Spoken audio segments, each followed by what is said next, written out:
going on? I'm Nando. Oi, top of the morning, I'm DJ. And I'm Diggins, who had his idea stolen. And this is Mostly Nitpicking, a podcast where every week we pick apart a piece of pop culture by looking exclusively at the details. Woohoo! There was only one really way to go with it, and I took it first. Nothing you can do about it. You took it first? First. You could do... Yeah, you're mixing your Irish with your New Yorker. You could have done your southern accent, Diggins. You know, classic southern accent that certain characters also have. I guess that's true. I just take a shot at Michelle Yeoh's. Probably no problem there, That's true. Or I could have just done the Irish accent, but I'm also a little deeper and gruffer for some reason. Neither of you are even close to how fucking bonkers the accent in this movie is, but I appreciate trying. This week we're going to talk about a movie that everybody loves. The one we talked about last week we were going to do, right? The one we said we were going to do last week, yeah. The one that I was like, I'm not going to a goddamn theater for 2 days ago. And then we decided to change plans. But yeah, so Flight Risk has been canceled. We're going to do that in a couple of weeks or something. Of woke. Because of Bald. And then whenever it comes out, by the way, did you guys see, speaking of Flight Risk, the DVD fucking case for this movie, which apparently is out and real? There's already a DVD case for the movie? I mean, I wouldn't expect there to be, except look at it. I'm gonna find it. And don't even try to guess, because you never will. But I mean, I would imagine it's just like the poster or something. Somewhat. Except it's maybe even better. I guess this DVD case, probably the wrong way to Google this. Yeah, like this is more Mark Wahlberg looking kind of sinister, and maybe there's a plane. No. I'm putting it in the chat, so just look up the Reddit. All right. This is so I think we're all gonna have to buy this, even though I don't want to pay money for it. We're gonna have to shoplift it. Yeah, what is this? What? Yeah. It's him in his classic outfit from Flight Risk, but then when you take the little plastic cover off, his hat comes off, and he is revealed to be bald. So it spoils the big twist in the DVD case. He's also bloody, so that also kind of spoils that the twist, too. I think. Yeah. Oh my god. I want to own this now. I've never seen one I want more. It's the Dune popcorn bucket of steelbooks or whatever. Well, now hold on. I don't think you can do with this what people were doing with that Dune bucket. I mean, you can't when the hat is on, but when the hat comes off, all options are on the table. Also, I think this is fascinating. And it's gonna be, well, I have no idea. I haven't watched this movie. Neither of us had, or none of us had, which is why it was so easy to switch. But I mean, the reviews are bad. I'm sure it's bad. But no, this week we're talking about a different movie that is insane, and I believe people reviewed equally as bad. Yeah, without a doubt. And it's like no, but I mean, I think they have the same Rotten Tomato score. Oh, really? That's awesome. For what are the people odds? That don't know about it, it's fascinating. I think it is part of. We'll get to it. Like a specific subculture, obviously. No, Flight Risk is slightly higher. Yeah, I love it. And yeah, we'll talk about it, but it's great. But before that, guys, we got to talk about the big news of the week. They finally did it, you guys. They got him? Spider-Man, he's not woke anymore. Oh what? He's cool and not annoying and woke. So, yeah, you guys I'm sure saw this. They made a new Spider-Man cartoon. Friendly Neighborhood Spider-Man is what it's called. And the actor, whose name, for reasons I cannot understand, is Hudson Thames. So it's two rivers, and it's weird. Said in an interview, unprompted, that he was scared that the Spider-Man show would be, the quote, annoying and woke, but instead it wasn't. And instead it's cool and good. Yeah, and then he said, and I've got 5 brothers, so I know what kids sound like in school now, and this is like that. So I think he's, just maybe not that bright, and he just kind of uses woke to describe things he doesn't like. Well, that's, to be fair, how everyone uses it. Yeah, because it's a weird criticism. But yeah, so a lot of people on the internet saying, "What the fuck's this kid talking about?" And the kid, he's 30, but he's our age. Mm-hmm. What are your guys' thoughts on this? if I may, I'm looking at the Collider article, and the headline is, so quote, my biggest fear was that it was going to be annoying and woke. Your friendly neighborhood Spider-Man star shares his praise for the series. What a disjointed fucking headline that is. I mean, he is trying to say, like, I think the show's really cool. I thought it might be annoying and woke, but it's not. So that is praise, technically. I guess it is. I sure guess it is. And I imagine that means in his head that there is an annoying and woke Marvel show that he doesn't like. And when he signed on for this, he was like, this better not be like that other one. Which I just one? don't know. I don't know. You know, there's a couple of Wars. You mean Secret Invasion? God, I can never remember it. I mean, I feel like nobody cares about that. I feel like the one people get mad about fucking She-Hulk is, I could say, annoying and woke according to him. And like What If, I feel like sometimes gets annoying and woke because there's so many women in it. Or maybe the one that they took the trans episode out of. That one, perhaps, but that one doesn't exist yet. So, oh, you're talking about Moon Girl and Devil Dinosaur. Yeah, that could be that one as well. I think we were talking about the In and Out or whatever it's called, Win or Lose show. No. I was talking about the Marvel one.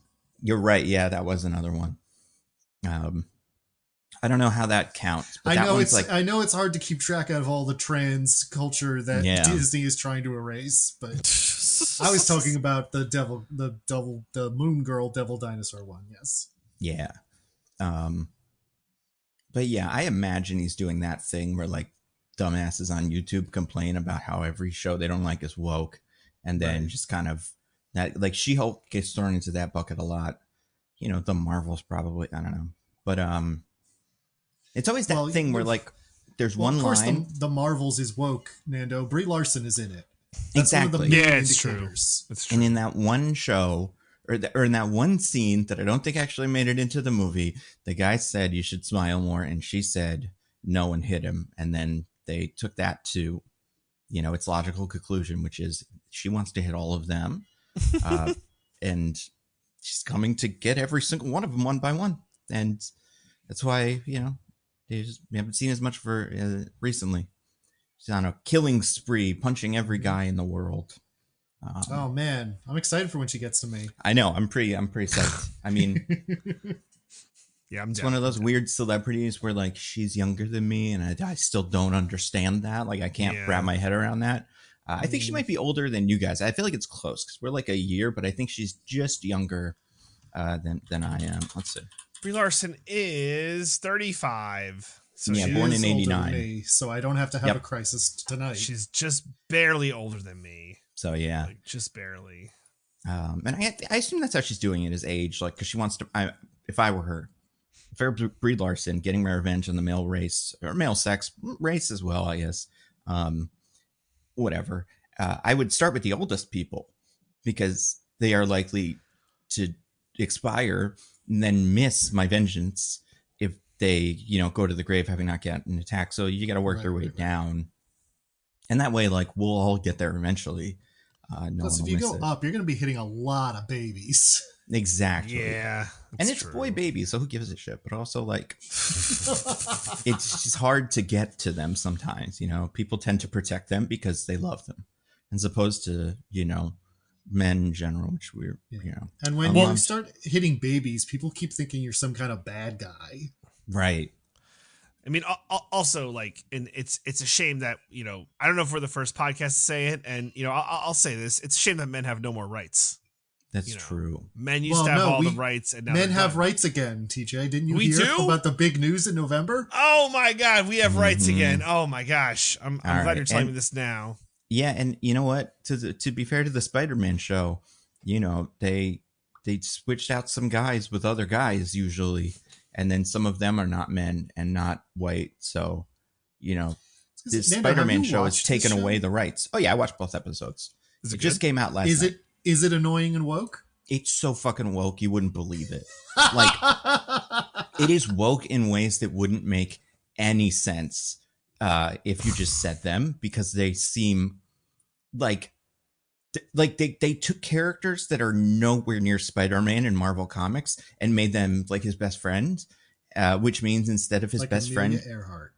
oh my god, I mean even woker, like instead of his best friend being traditionally, like in these things at least, either Ned Leeds, who is usually white, first of all, so that's not woke.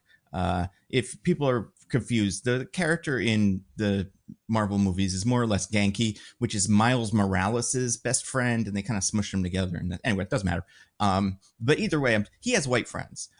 Harry Osborn's, your Flash Thompsons, stuff like that. They switched that character out with Nico Minoru, Whoa, really? the Asian lesbian The Runaways? from the Runaways. Yeah, exactly. So, you know, they're like, that's as far woke as you can go into Marvel, besides getting like the new trans characters that just got invented last year.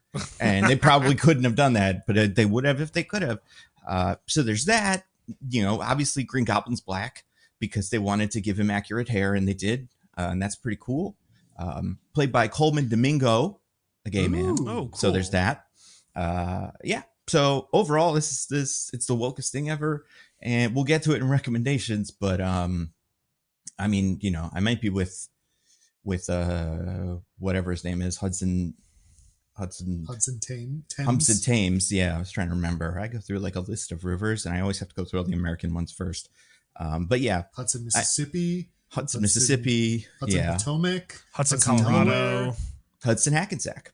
You know, my favorite guy. Yeah. Hudson Passaic. Mm-hmm. But yeah, I may argue with him that it is not dumb. In fact, it is cool, but yeah, it's insanely woke. Like, and yeah, it's so woke. God damn it, it's so fucking woke, and I love it. But so I don't think this kid has seen it. He's probably too busy with his music career, I think. Which, if you look on his Instagram, is most of his old deal. So you know, there's that.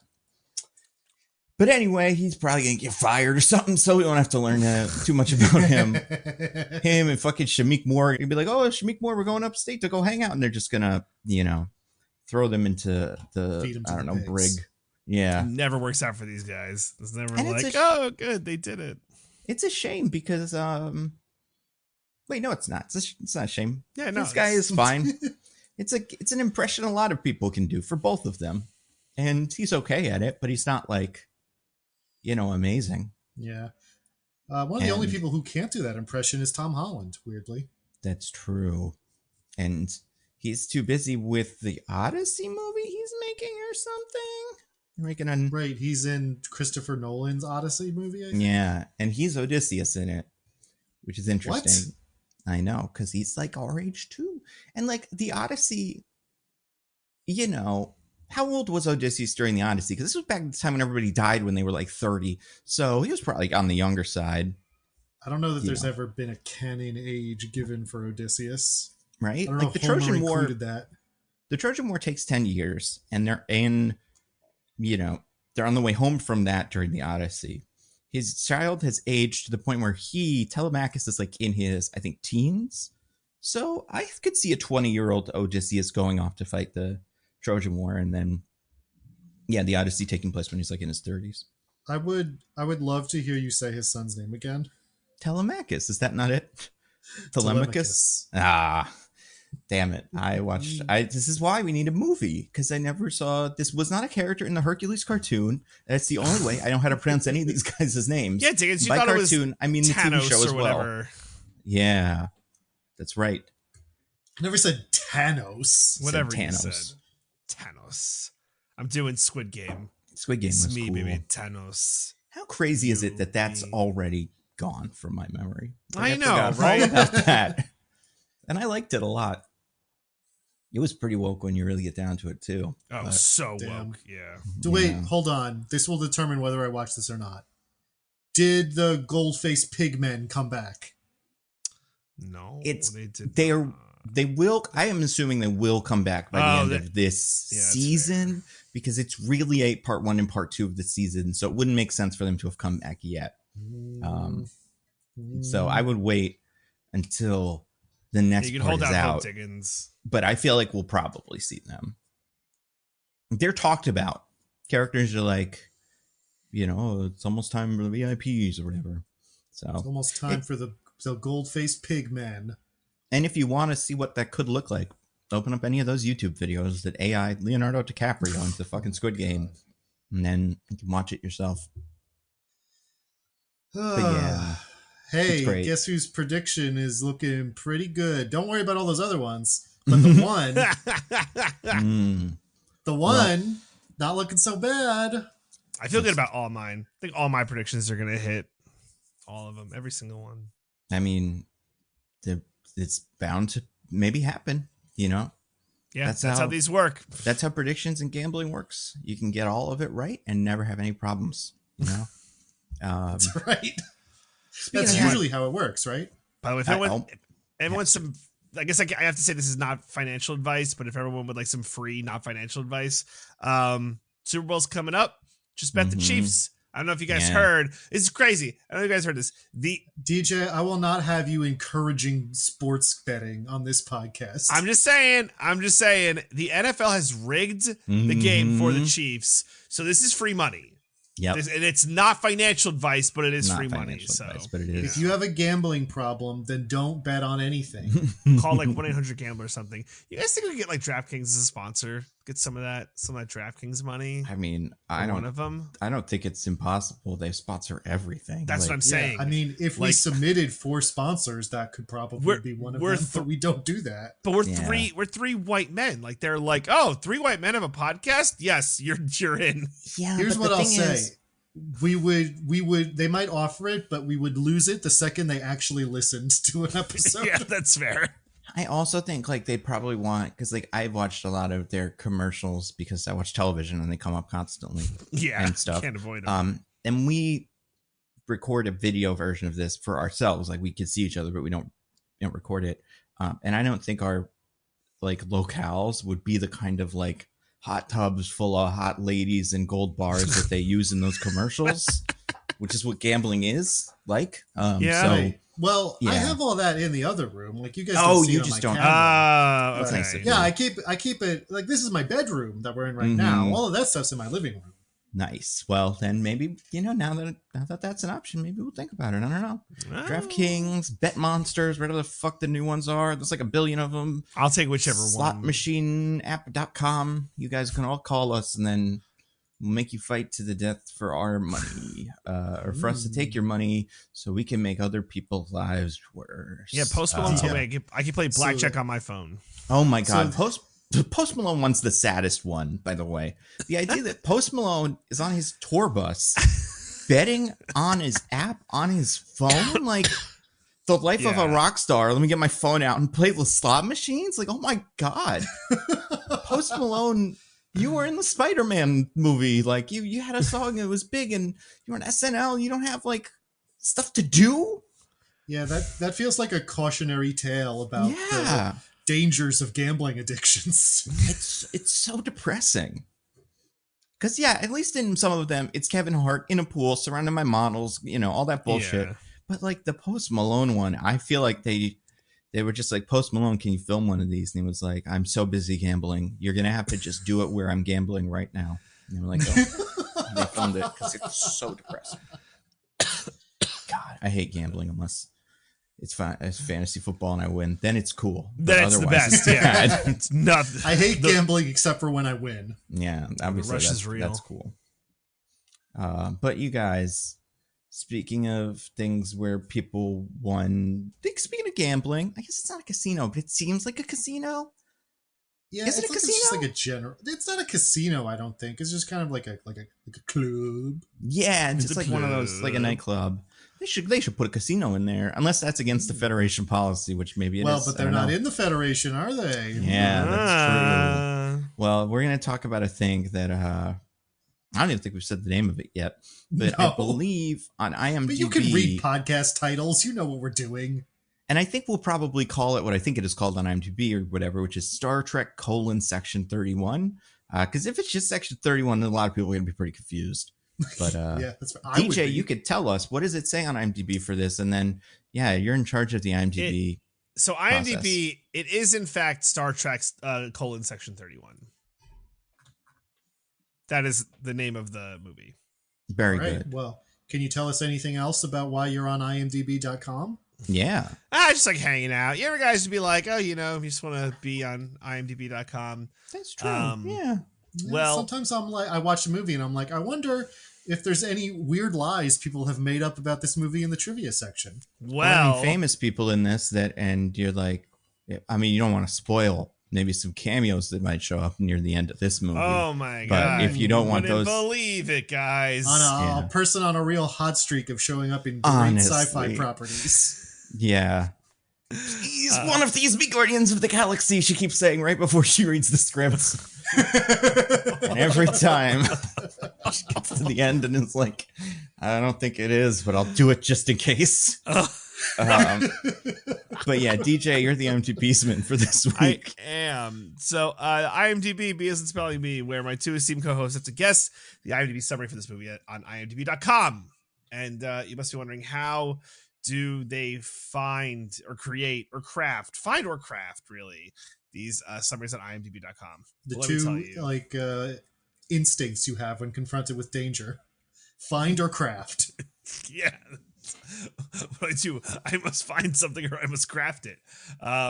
Well, in this scenario, it is craft. So the IMDb holds these summaries and tons of great information, guys. We love imdb.com for all movies that ever existed. And podcasts, podcasts. section 31, Yeah, and podcasts. We're on there. Yeah. Yep. Shocking. And well, how do they get them? Well, it's really quite simple. Every decade, this happens every decade. There is a huge dog sledding race that is done across every continent, and they're different teams. They get together to get their sledding dogs, and they race. They race across all different parts of North America, South America, Asia, all of them. Every DJ, single come on. continent. Give me the other four. Asia, Africa, probably Australia. Two left. No, because it's Antarctica. All 7 continents. You said 6. All You said 7 Asia of them. twice. I don't even know which one. Did I really? I know that what one's important? missing. It's the most important one to some people. Double Asia. Well, hope if Asia. if our listeners live on this continent, then they must be furious right now. There's a certain subset of people who are extremely furious at you right now. But no. I don't care that much about their opinions. Oh, well, Yeah. then we're good. So they race across all these continents, and it's all like a time trial. So you got to beat everyone, and it's like sponsored. DraftKings actually sponsors this. It's huge. It's called the IMDb Diderod, and that's how they do it. And then So wait a second, it's dogs pulling a sled? yes. How do they get to Australia? Got a well, boat? like they there's like a course in each continent, and then they fly. It's Oh, like a lot okay. of work, but then they I gotcha. fly. They get it and then they go to the mountains of Australia and they sled there. Yeah. Plenty of places, Well, right? you can ski in Australia. Yeah, probably. Yeah. Australia gets snow. Yeah, I Yeah, guess Australia's Africa's cool. the hardest one. I don't know where they do it in Africa, but they probably figure it out. South Africa is quite far. Again, like...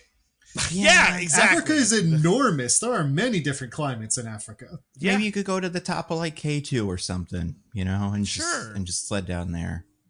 But they figure it out and they sponsor it, and then the winner gets to decide the so they do it alphabetically.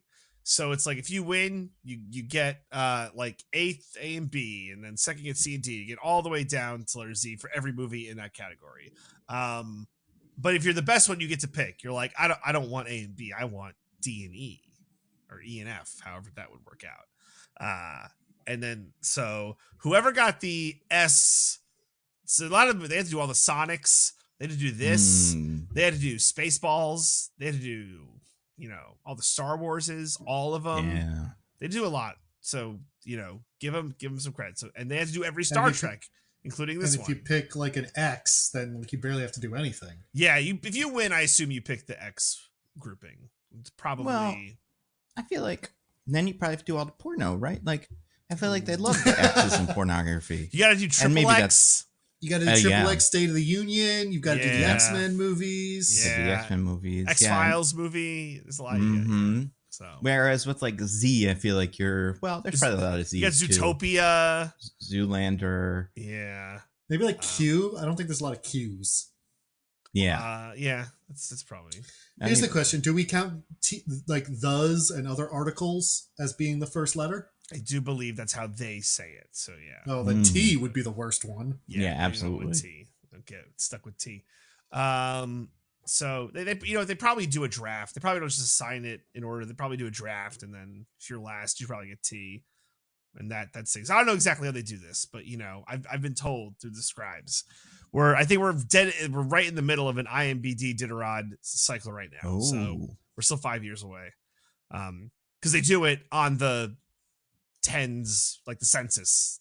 That's when they do it. Right. So this person who got S, they were probably really tired when they had to do this because they're like, oh man, section 31. Oh, this one's brutal. And I will say that it's, what's weird? It's not bad. It's vague and also weirdly self-referential. So I'll give you that. Good luck, gentlemen. This one's weirdly right. self-referential. Well, as last week's, I don't like to use the word loser, especially when the circumstances in which it happened are so murky. But I'm the person who gets to pick who goes first this week. And I'm going to let Nando do it because I don't know what I'm going to say. So this is going to be tough. Okay. Because I was thinking about this, and then you said self-referential, and I'm like, what is that? But I'm not even really going to harp on that too much. I'm going to say I'm going to go kind of broad and say like a space. Oh, what is she even? A space villain has to team up with a ragtag crew of misfits or whatever to stop the galaxy's destruction as part of Section 31, a covert part of the Federation that does the jobs that the Federation is too chicken shit to do or something. Well, I feel like you may have punted on this one, Nando. Maybe, especially at the end. But yeah, I don't know. That. All right, Diggins.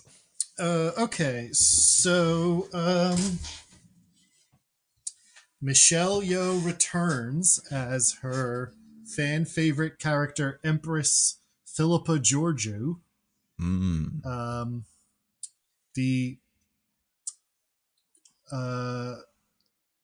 She must team up with agents from the Federation's secretive Section 31 in order to stop a catastrophe that threatens the entire universe.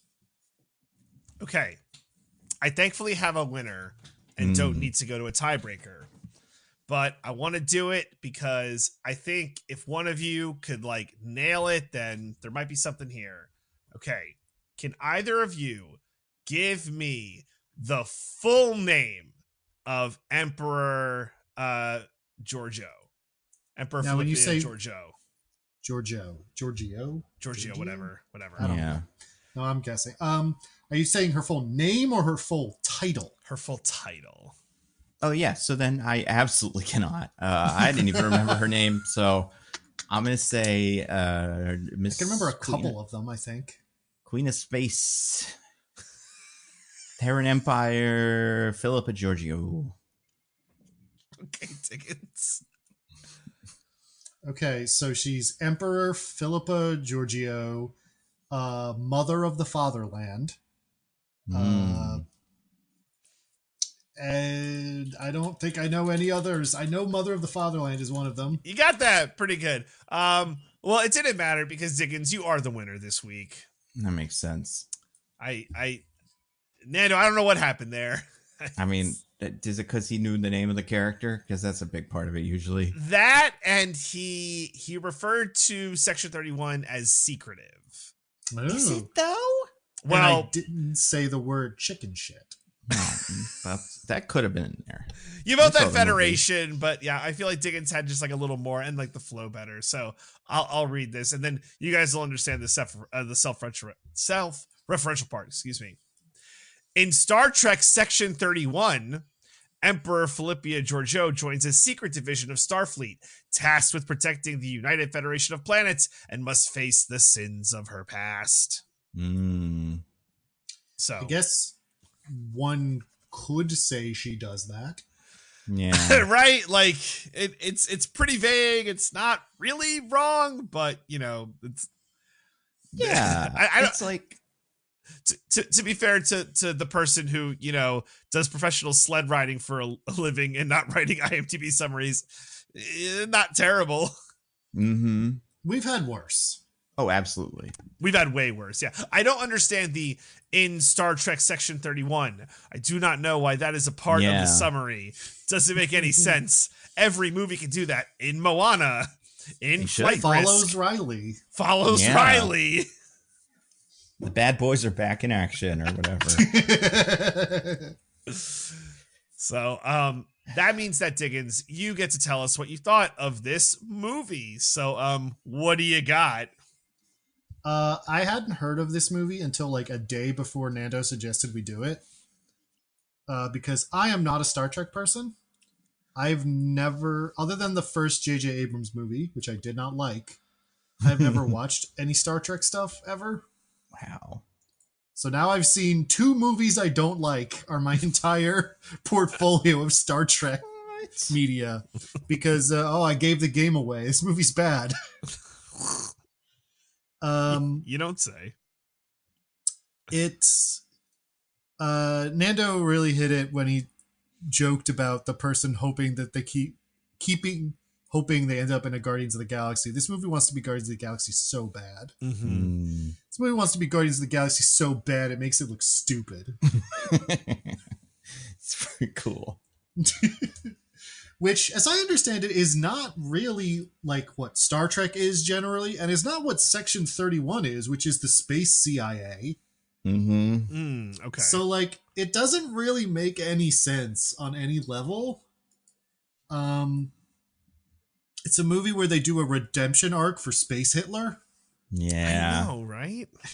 It feels weird on that level, too. Like, this character is apparently a big part of Star Trek Discovery. Again, a show I've never watched. So I don't know how, like, bad she is there, or, like, if people thought she was cool and good or whatever. But the movie is terribly made. The editing is atrocious. We're talking Bohemian Rhapsody levels of just throwing in random cuts and some zooms and shit. Yeah, that's true. The fight choreography is miserable, which is like really sad when you have Michelle Yeoh in there. I Like, know.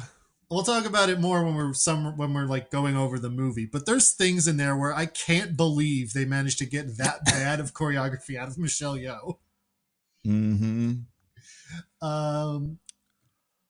And here's a weird thing about this for me, which is that the writer or director or whatever, like, is doing interviews and is talking about how this is supposed to be a movie about how sometimes even the idealistic utopia of the Federation needs the bad guys like Section 31 to do the stuff that no one else is willing to do.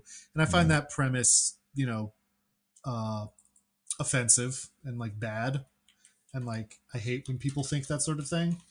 But this movie is so incompetent that it actually doesn't communicate that at all. Like, that's not what this movie's about. I don't know what you think you wrote, but it's not that.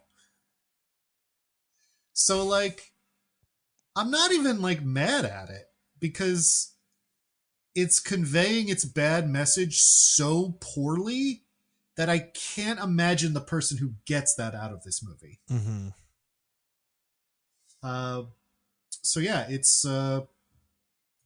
real streamer trash. Like, it is right up there with all the other, with the Back in Action and all the other terrible streamer movies we do. Actually, this was probably more like Borderlands, honestly, which is in a lot of ways worse. Yeah.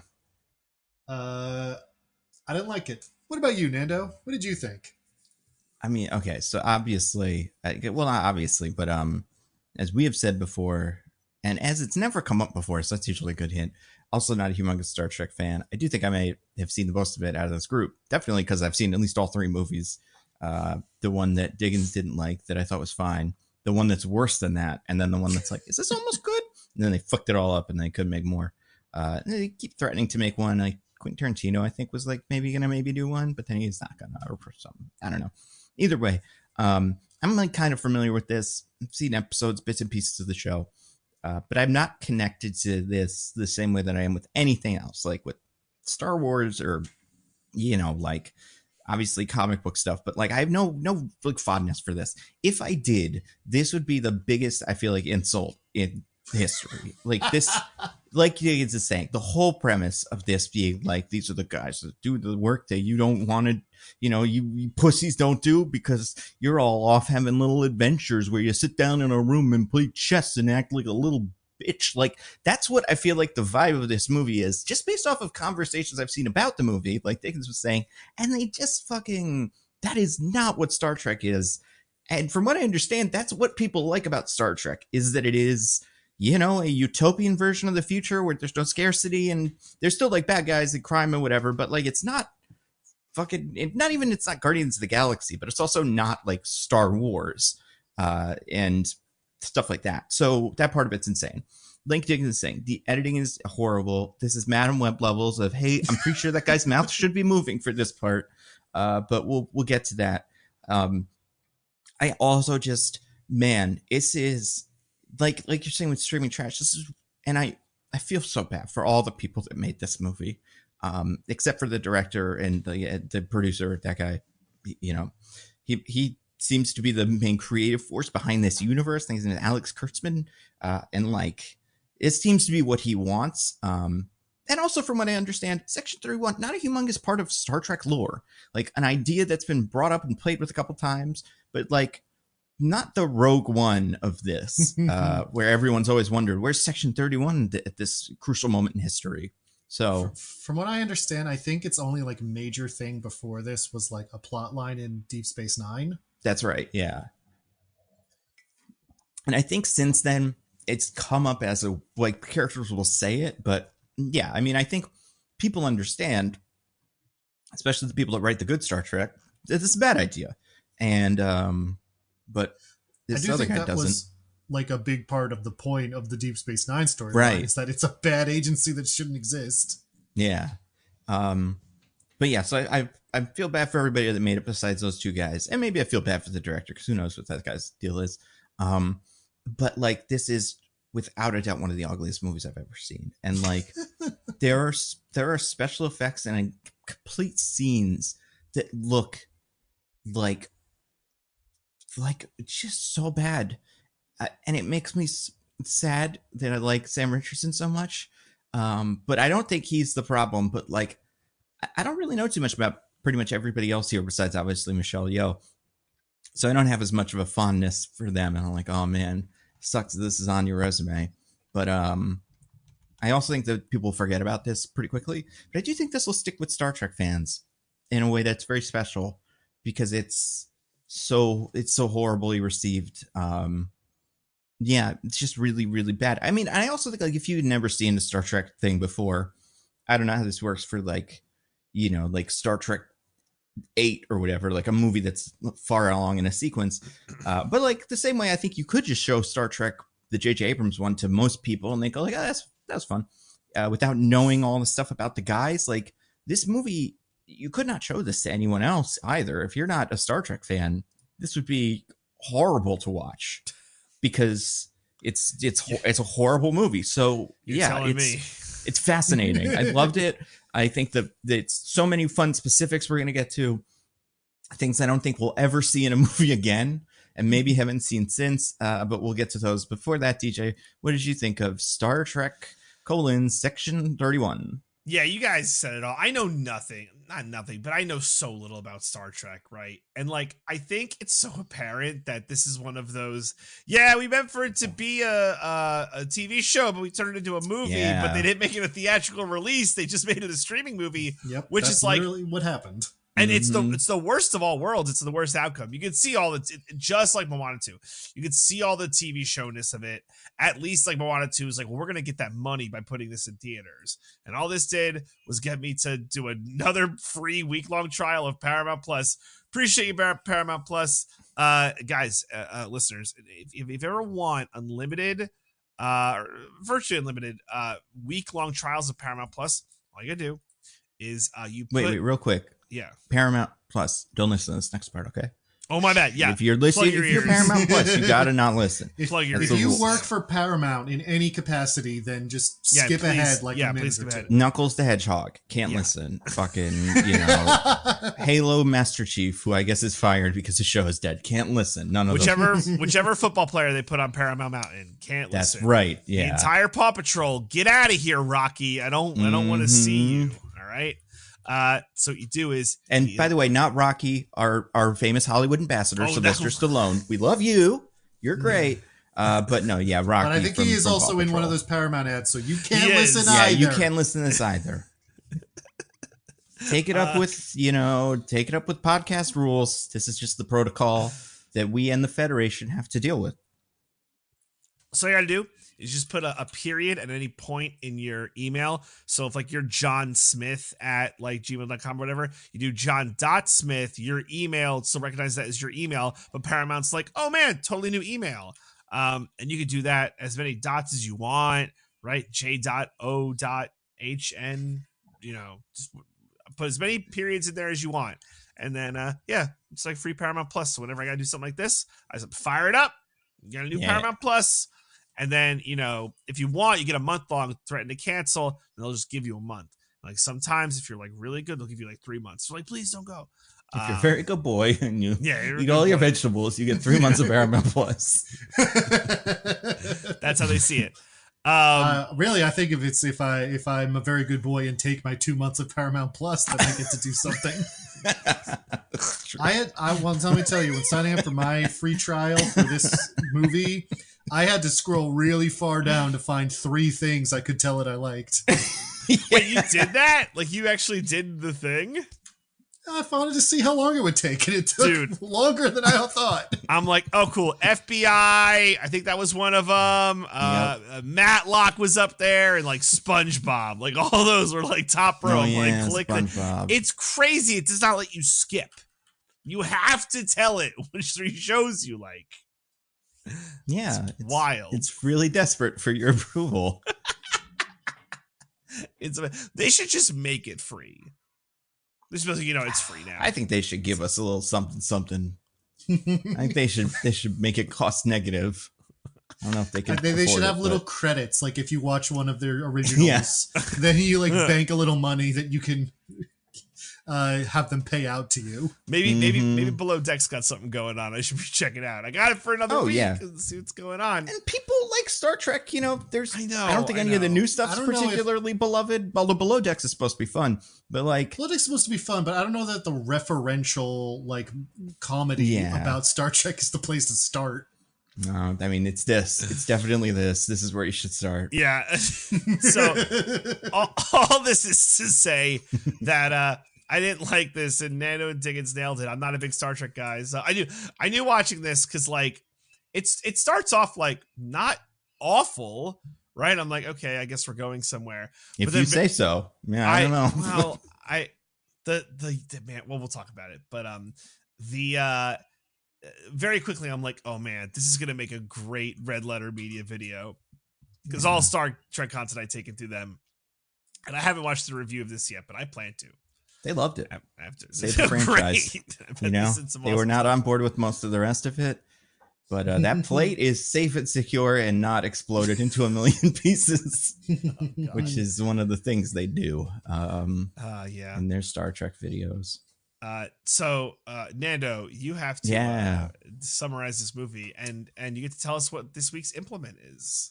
Oh my God! So the implement is actually somewhat characteristic of the thing that we're going to be talking about, because because last week we had lever. What was the lever from? Was the lever like It's another simple machine. Right, but it wasn't like, okay, yeah. So then we had the ancient disc, but this is actually our cube from the future. It's a small black cube. As you can see, it's floating in front of me. And all you have to do is just like kind of spin it like you would spin a dice, but it is because of gravity. It just kind of sits there and it makes the sound. It sounds like this when you spin it. So you want to get a good spin there. And then you read what it comes up in like a stupid little hologram or some shit, probably. I don't know how this thing works, but I'm assuming stuff from space is just holograms because it's easy. The actors can film it from their fucking wherever, their car probably. Yeah, so this is the futuristic cube. So I'm going to describe what happens in Star Trek Section 31. Good luck. And we'll spin the cube. I mean, yeah, good luck is correct. That is what I should have. This is going to be tough. All right, you guys. I'm going to get the cube. The cube is sitting there. Get that cube. Anybody can spin it or like, I don't know. Spin's probably not the right word for it. Revolve. Put it into motion. Activate. Yeah, some version of that. And it makes a sound. And the sound can be a little different for everybody's activation depending on how hard you activate it. But for, I'm just going to describe this movie, Section 31. I'm going to do our best with all the Star Trek stuff. But also, I think we can more or less get it. Mm-hmm. So very important. This movie starts with a quote. I just wanted to throw the quote out here because I have now seen the movie and I understand how fucking stupid the quote is and how like pointless it is in context. And I'm not sure. I think it says this is Ace. Who is this? Aeschylus or whatever is some sort of figure of Greek mythology. I'm assuming. He's a Greek philosopher. I don't. Oh, okay. Or rather, a playwright. Sorry, not philosopher. I don't know how to pronounce this one. Aeschylus. Oh, I think I'm sure if you actually pronounce it, it's supposed to be like Aeschylus or something like that. Like Aeschylus? I don't know. Yeah, but either way, this person said, this was their quote, and this comes up. This is the first thing you see for this movie. Fate, who makes the sword ... does the forging in advance. Mm-hmm. Now, having seen it, can either of you guys tell me what the fuck that has to do with anything in this movie besides the fact that one character at one point holds a sword? Nando, I can perfectly explain to you why that quote is there for this movie. All right, great. Well, what is it? Or why is that there? Well, the reason it's there, Nando, is because if you put a quote from an old Greek person before your movie, that implies that it's deep. Oh. Do you guys remember what the one word they have the whole quote and then it fades out? There's one word that's shown. Fate. Does. Fucking just kidding. Garbage. Well, it's fate. There's a fate element of this. Because well, there should be. Great point, Diggins. Because this character, so Empress Philippa, whatever, she is, and I'm gonna just go over this real quick. Michelle Yeoh shows up in Star Trek Discovery, I believe, one of the new Star Trek shows. And her character dies after 2 episodes. Spoiler alert for this 10-year-old show. And people are always like, that's kind of a bummer. And she's like a nice captain, and it makes sense because like she's a big star, so she can't do this shit, especially now in her career. So she does that. No more Star Trek for a while. Then they bring her back in the show again to play a version of that character, but from the mirror universe. And this is a thing that goes all the way back to like old Star Trek, where it's multiverse kind of stuff. And like you look in the mirror and it's like the other mirror universe is like you, except maybe an evil one or whatever. What this one is, and this we do learn, is she is like Space Hitler of the Terran galaxy or Terran, Empire. Yeah. And she messes around a little bit with the good guys and then is gone. I don't think she stays around for very long in the show either. Then she shows up in this and we get like the movie opens with her backstory, which is I still don't understand, but we'll tell you what happens. They're working it out. Yeah, a little girl, and by little girl, let's say she's like 10, Maybe older, she's actually. She's like a teenager. Yeah, you know what? You're right. She's a teenager. I activated the cube here. Yep. They appear to have, in the Terran Empire, instituted what I have dubbed Hunger Games succession. Yeah. Where whenever the Emperor dies, they hold a Hunger Games, and whoever wins it is the Emperor. It seems like that pretty is cool. what it is. And why is she in the Hunger Games of it all? Like, she's just some rando? Is that what it was? I have no idea. If they just collect random children and decide whoever wins the Hunger Games gets to be Emperor, if there's like an application process, I don't know. This is such a crazy way to decide your Emperor for your thing. Wouldn't Yeah, you, as the Emperor, get rid of that immediately? Like, all right, my first order of Empire, we're not doing this again. Like, just so that I don't get usurped in a way that's stupid. Because it doesn't seem like it's up to you, though. There's some higher power at work, like making emperors. Like, I don't know. By the context of this movie, I'm not convinced that Emperor is the highest thing. That's like possible. Could be wrong, but it just doesn't feel like it. Yeah, that's a good point. So we see this young Philippa person. She runs. I mean, we don't know it's her, but we know because she kind of looks like Michelle Yeoh, but younger in one of these. And she shows up and she meets her family, a simple farming family, the Terran Empire or whatever. And they're psyched to see her because this is one of those Hunger Games where they don't seem to show it to people. Secret Hunger Games, I guess. I don't know. Well, it's not to entertain the masses. It's just to pick the new Emperor. Right. And I guess if she never would have showed up, then they would have been like, yes, she died in Hunger Games. I guess you'd see the end, like, announcement for the new guy and be like, damn it. Bummer about Philippa. Yeah. But I also think, you probably would just assume your kid is dead at this point. Yeah, if you haven't heard anything. Even when you send them, you're like, what are the odds? She's going to win the Hunger Games.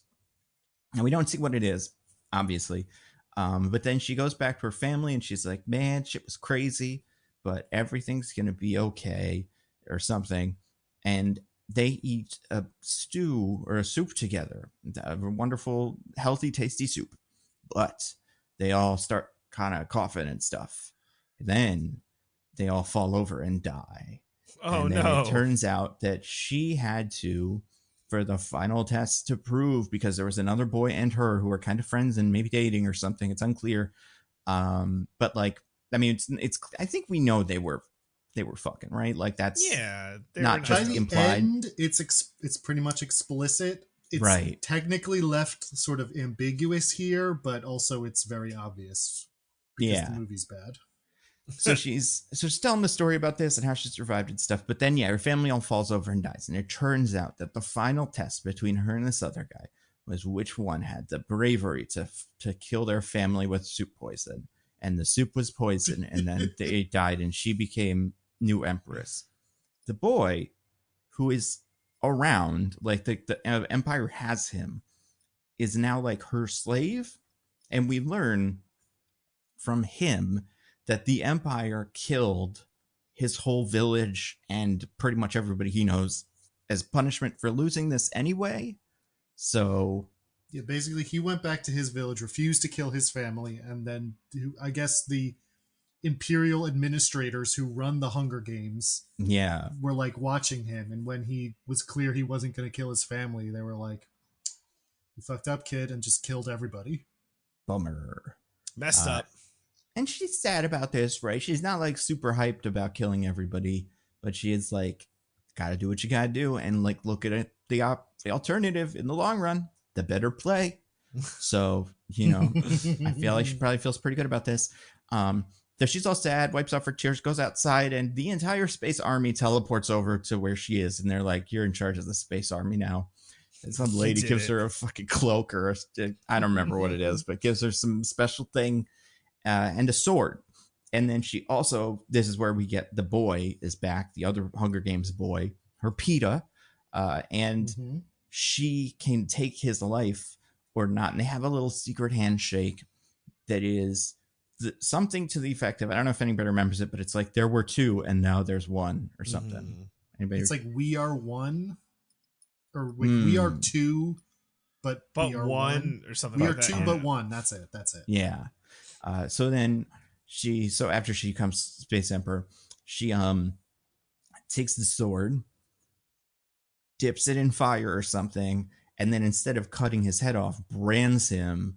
Not really brands him, but just burns the side of his face to show him something, teach You're him some mine. lesson. You're mine, Yeah. bitch. I mean, this was very clear. There was no reason to, she was Space Emperor, but she had to be tough and stuff. So, and this is the backstory for, like we're saying, Space Hitler. And I first want to say I saw the funniest letterbox review for this.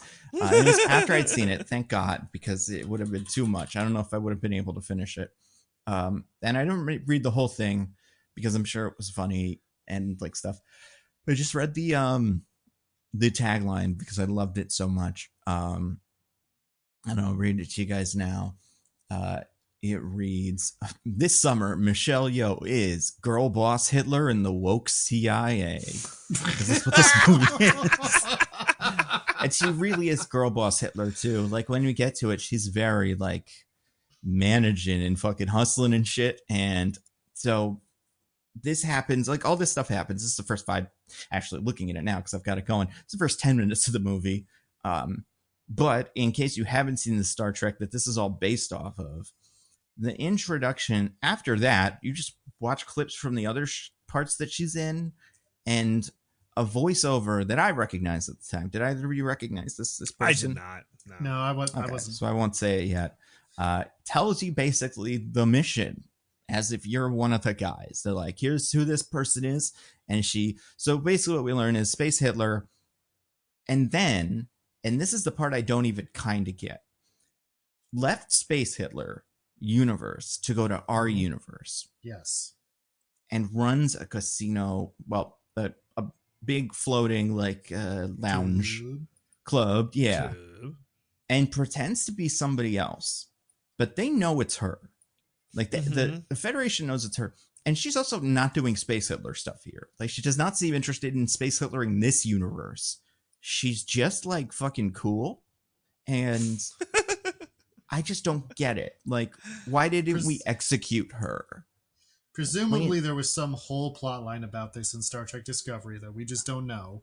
Okay. And I don't know if that show's supposed to be good or not. So I don't know if it is a good reason or not. I just know that there's a lot of context I'm missing. Yeah. Seems like the vibe I'm getting from the Star Trek Discovery. Like, people seem to think Star Trek Picard, bad, but then good. Brave New World, good, I think. Below Deck's good. Discovery, fine. This, the worst. And I think there's another thing in there that's also bad. But yeah, this really is like Paramount Plus started. They launched with Discovery. That was like their big thing. So they've been doing lots of Star Trek stuff. And I think the Star Trek fans, have always wanted more Star Trek. So this is what they get. This is what you get, Star Trek fans. A big pile of garbage. What you this is your deserve, punishment stabbed for wanting in the things. Yeah, exactly. So anyway, so she's hiding out at this planet. Actually, whoa. Oh yeah, I have another activation of the cube. Oh yeah, what is this? What do you got? Which is that I feel like they really underplay how weird it is that Michael's mom wants to come hang out with him at like a bar. Oh my god! Oh my god! The people. Okay, so the people that on the Discord, we saw a lot of people talking about this, or a couple at least. The Joey stuff. We last week talked about Joey, and I'll be honest, I haven't watched the Joey this week. I forgot to Joey. I also forgot to Joey. Wow, I'm the only one who cares about the integrity of this podcast. I watched episode 2 of Joey. Mm-hmm. Now, for people that didn't listen last week or 2 weeks ago, I guess, we love the show Joey, and every week we're going to talk about it. But because I don't remember anything, because I haven't seen it, and DJ hasn't seen it, Diggins, would you like to give us a little brief summary on episode 2 of Joey? And I promise I'll watch future Joeys. I'll just go through it really quick. Basically, Michael wants his Uncle Joey to teach him how to like pick up chicks because he's never gotten to do that before. But his mom is still being like really overbearing. She has like keys to their apartment and Like she comes over whenever she feels like it, and like and just isn't really willing to let him have space to be his own boy. Meanwhile, Joey's getting a lot of notes from the super about all the stuff he's not allowed to do at his place, and he's all mad about it. And he complains about it to Alexis, his corporate lawyer friend who lives next door. Right. Essentially, the way these plot lines go, Joey tries to teach Michael to. He doesn't really like do a bad job. Drea DiMatteo just sabotages him every time because she's in love with him. With her son, of Oedipus. Yes. Yeah. She calls the bar and tells them that he's underage so that they kick them out. And then she's there and then she's like, I don't want you to forget me. And he's like, Mom, I can do literally one thing without you. Except that's not really what he says. He does say he wants space, but she's like, but I don't want to lose you. So they're like, fine, we'll all go to the bar together and try to pick up chicks. Hell yeah. It's not like family activity shit though. That's like, yeah, it's weird. That's fucked. But it's okay because the two of Joey and his sister Gina give like contradictory advice, and eventually Michael's like, you guys should leave and I'll just try this myself. Nice. Okay. So they do, and then they talk about how he's smart and they're dumb, and they're like, oh, he's so unlike us, but we love him anyway. And he comes back and he's like, I got a phone number. And they're like, yay. Meanwhile, it turns out Alexis is the super. So Joey confronts her and is like, why didn't you tell me you were the super? And she's like, everyone hates me because I write a bunch of notes. And I didn't want you to hate me because we've been getting along. And he's like, I don't hate you. I just think your notes are dumb. And then they hug it out. Damn. Wow. Alexis. You're going to do this to Joey. Everyone loves him. Everyone loves Joey. Huh. Okay. And Jennifer Coolidge isn't in this one. I was going to say, yeah, no new cool. Any other new characters introduced, or is this mainly the same crew? No, just the main four: Joey, Michael, Gina, and Alexis. Okay. It's cool. I feel bad for not seeing it, but wait, so does Joey not do any acting in this one? No, he talks about like having gone to an audition and stuff, but we don't see him do anything in this one. Very good. Very good. Well, that's very exciting. DJ, don't you just love Joey? I love Joey so much. I'm gonna watch next week, episode 3. I'm gonna do it. Me too. I'll believe it when I see it. That's fair. Yeah. We'll see. All right. So then we're in the fucking big club, the club that spins around and looks like a bunch of like things, a bunch of rings or something. It looks like any of these clubs in these things. Honestly, it looks like the fucking Star Wars boat hotel thing that they had to close down because no one would go to it. What was that called? Galactic Star Cruiser or something. It looks like that because it's a big person singing and then a bunch of little tables. We'll see later that there's like rooms and stuff, but this isn't one of those places where like they're doing illegal activities. You assume illegal stuff goes on here, but we don't see any of it because the movie's boring, I guess, or whatever. I don't know. It seems like a fun time. It seems like a real just like happy place. They do that pixie dust drugs at one point. That's true. They do drugs there, and cool. That's good. That was just drugs. Nice. Yeah.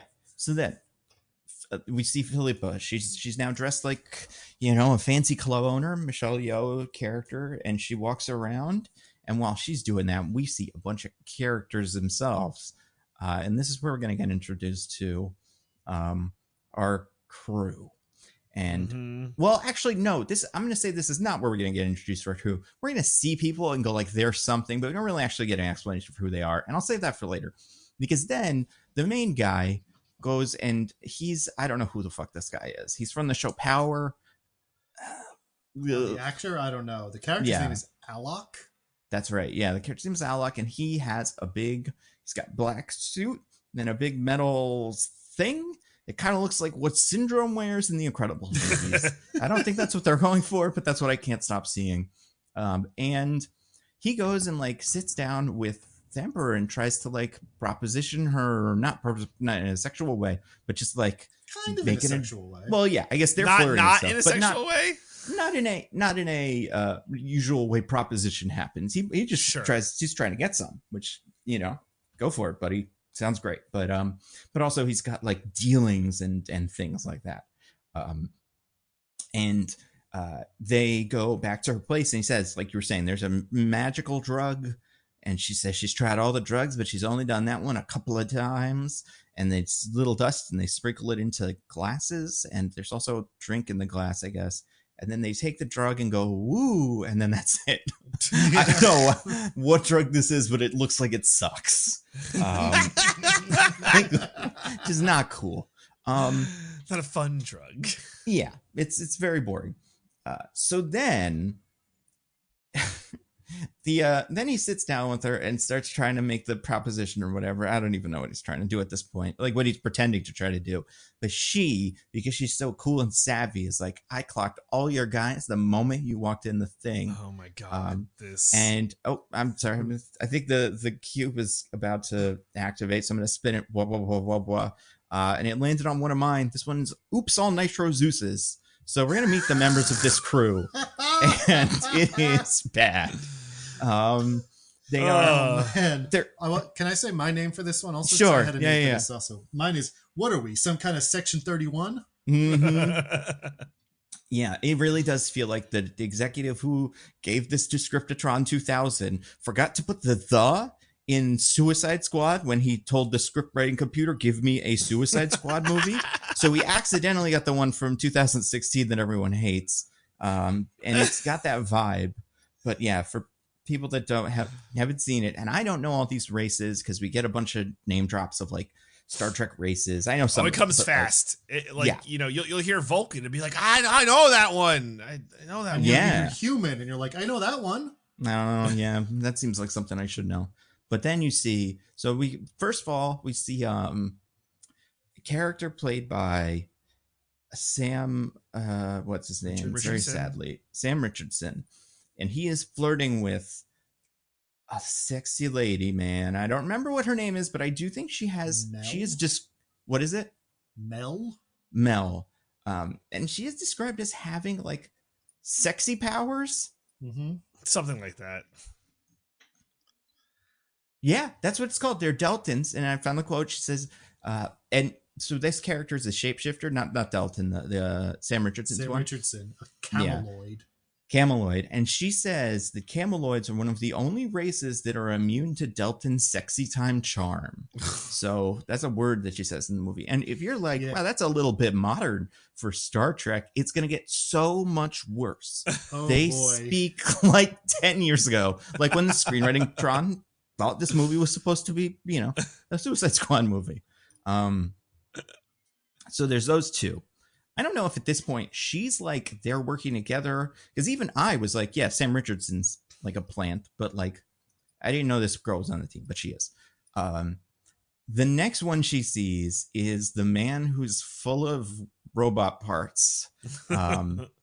This guy, man, is, I don't remember, what is his name? Tech or some bullshit? Zeth? Yeah. He's right out of Edge of Tomorrow.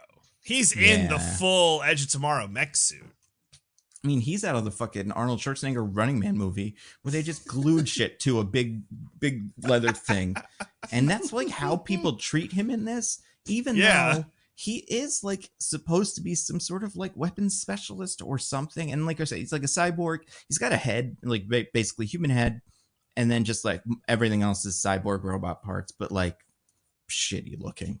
And he just looks so awful. Standing around, sipping a drink, being there. And she's like, that guy looked weird. And all the other guys here are like, I noticed that this person of this random alien race shouldn't be able to sit next to this person of this random alien race. So that's how I knew they were part of it. Except for him, where it's like, and then I saw your guy that was covered in knives, and I was like, that guy's probably part of this crew as well, because why would he go to this? But this why guy, else would he be here? I only want to point out, because I did go through these IMDb profiles just to see who the fuck are these people, because none of them are famous except for Sam Richardson and Michelle Yeoh, obviously. Yeah. And And some of them are like famous from stuff that, I haven't seen. Like I said, Power is a show that's very popular, and that guy's on a lot of it. This guy, the guy playing whatever, Zeth. it's Shredder. Yeah. He is, I would only recognize him from his appearance in a little movie called Captain Marvel, where he played, that's right, the guy on the motorcycle that's like, you better smile more, honey. And the thing that made the movie woke. That's right, the thing that made the movie woke. So here he is, atoning for his wokeness crimes, being in the least woke movie ever, or maybe not, who knows.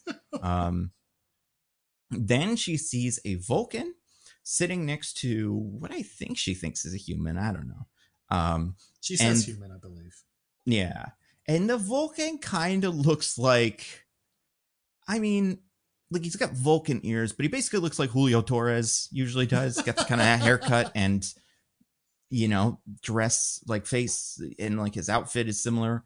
But this guy he's chuckling up a storm, and she says that Vulcans don't laugh, which is like, then fucking don't have this guy be here for this or something. You weren't trying to give it away, right? Because even I know that. They're like, Spock is Vulcan. But this guy's laughing up a storm. He's sitting next to a woman with blue hair, and she is not having any of it. Yeah, that's true. I bet she has pronouns, too. I bet she does. I wonder, do the Star Trek people? I bet they do by now. I bet they've worked that into the Star Trek averse. Well, they definitely do, because there is a trans character in Star Trek, like Deep Space Nine or The Next Generation or something like that. I remember that. So, yeah, very woke. So she's just basically like, I clocked all your dudes. They all suck. They're all really annoying. And you are also part of it. And you must be here for something. So what is it? And he's like, and for some reason, he's like, you know what? You can come be on my crew too, and I'll tell you the whole thing. And it's that we have a guy who's like a little robot guy, like it's another fucking guy that is a cyborg and stuff, who's bringing a super weapon. They call it a super weapon. And he's going to bring this to this thing, and we got to get it from him because, and this is very confusing, this thing, this like galactic whatever that let Michelle Yeoh travel from universe 1 to this universe opens up every so often, and he thinks... We don't know any of this yet, I don't think. Do we not? I think they want the super weapon because they know it's going to go here. When do we find that out? Well, I'm pretty sure they just know there's a guy here with a super weapon. We want to make sure that it doesn't go to whoever he's selling it to. They don't find out who he was selling it to, and we'll get into how that doesn't make any sense. Yeah. Until they interrogate him. Gotcha. Okay, cool. So before that, yeah. So there's Section 31, like we're saying. These guys they're loose units, man. It's a bunch of Guardians of the Galaxy types. For some reason, this is, like we said, the Federation of Planets sanctions this, and as a part of that, they send one guy from the Federation to babysit this team that has no authority and doesn't want to be there. So that is guy from Starfleet, right? Yeah, Federation is the whole government. Starfleet is like the military, Navy I guess, or whatever. technically. Yeah. And this is a character, and this is the blue-haired woman. And Diggins, you remember her name? Or do you have it open? Something Garrett, Rachel Garrett. Yes, Rachel Garrett. So this is a character that Star Trek fans are kind of familiar with, maybe, and it's a young version of her because this takes place like Discovery did in the past of like the Enterprise timeline stuff, because at some points they cross over, I think. I believe it's the early, like not counting time travel stuff, which they've done. It's the earliest point in the timeline that we got a consistent view of. That makes sense. And yeah, she's an old stick in the mud. She also like isn't particularly. She has a stick so far up her ass it's poking out of her mouth. Oh my god! Remember that classic line? Yeah, so this is where we get all the lines too, and all the little like guys give their little introductions, and this is like maybe one of the worst things I've ever seen in terms of like a movie. This scene, and I think the cube's gonna go crazy. It's gonna be spinning like Gene Roddenberry is spinning right now in his grave. because I'm going to spin it real quick, activate it. It landed on one of mine.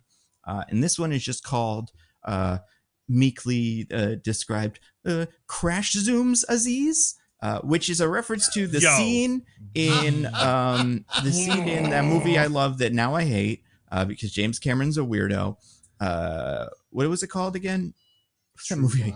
True Lies, yeah. Where the guy holding the camera runs out of batteries and he's scared to tell his boss, who is giving a big speech, because I think that's what happened here. Because the camera in this shot, and it happens a bunch before this as well, but constantly crash zooms out of nowhere, just always. And it's so weird. Why is this happening? What is this supposed to sell to us, the audience? Like, are we supposed to be like, ooh, action, or modern? I think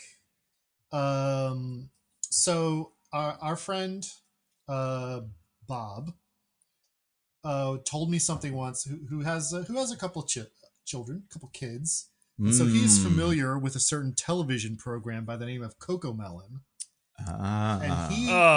And he told me how that works, how that like captures kids' attention once, a fact I can never unsee now, which is that every 3 seconds on the dot, the shot changes. Yep. It is just constantly at a regular interval changing the shot. Like, sorry, go ahead, Diggins.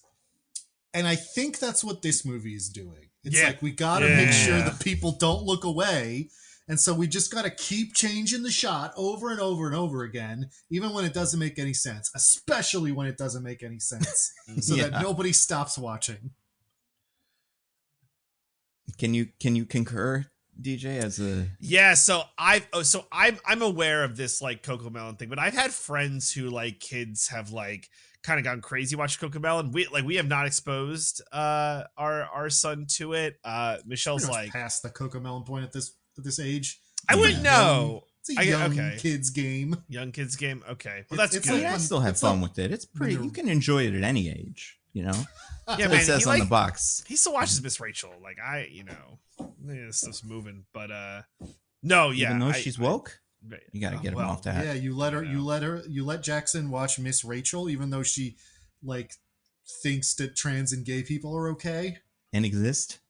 Yeah, well, that's to each our own. But I am like deathly afraid of Cocomelon. So that's fair. Can confirm. Scary looking. Weird little computer babies. But yeah, they crash zoom like and edit. The editing is the worst I've ever seen it, honestly. Like, I think we made fun of different things over time, like Borderlands and Madam Web being things that were rewritten or whatever, and editing around them to like kind of cleverly hide shit. But this is something else, and I do think you've definitely got it, Diggins. It's got to be, and I don't think it's just children. I think it's adults whose TikTok brains has been ruined as well. I think in this movie it's for everybody. It is a fascinating phenomenon. And yeah, what do you guys? Do you guys have a favorite guy, a favorite Nitro Zeus on this crew? There's so many to choose from. I mean, all the Nitro Zeuses are bad. There's something, I don't know. Here's the problem, right? If I go down them, the Federation girl is too boring. Until she's not, and then she's something else to something else as well, which we'll get to. Do you have any particular phrases you would describe her with? I can't think of a single modern one, so maybe it'll come to me as I watch it, but possibly. Yeah, it's probably that it's some Star Trek gobbledygook that I've never heard before. It must like be not rattling around in my brain. That's how Star Trek characters talk. They don't use like slang for kids. Yeah. Oh my god! So she's too boring, but we'll get to the part where she's not. The little microbe inside the Vulcan drone is horrible. I hate every second of that thing being on screen. Mech Man is fine. Sam Richardson, I love Sam Richardson, and I think in this movie it's not working for me. And yeah, that's like all the guys, right? Well, Sam Richardson can only do so much when the lines are bad. I'm not even going to say bad. His lines are just nothing. I feel like that character doesn't do anything. It's true. No, that's not fair. He does look at stuff and say, whoa, that or something. Like that's his job in this for some reason. He has the thankless Chris Evans in Red One role of reacting to the weird shit. And it's fucking awful, especially because this character is like canonically, or not canonically, but like it barely comes up in this, but a shapeshifter that is like a big fucking amoeba or something. Like he's not even like Mystique, where he's like a different looking guy. He's something completely different. And yet everything surprises or freaks this character out. And that's great. That's character development. So, and he has a character trait where he can't make decisions. That's right. And that comes up once, right? I think like there's a couple points where people make fun of him while they're like trying to decide what to do. And he's like, there's so many things to think about. And they're like, you can't make a decision, you idiot, while they're in the middle of trying to make a decision. So it's not like they immediately had an answer either. Right. And I think the show knows, or the whatever, Scriptotron 9000 knows that this is supposed to have a Vulcan guy in it who's like wise and thinks and stuff. And they kind of have him in that role, or a Data, who is the other kind of, version of that from Star Trek, the Next Generation.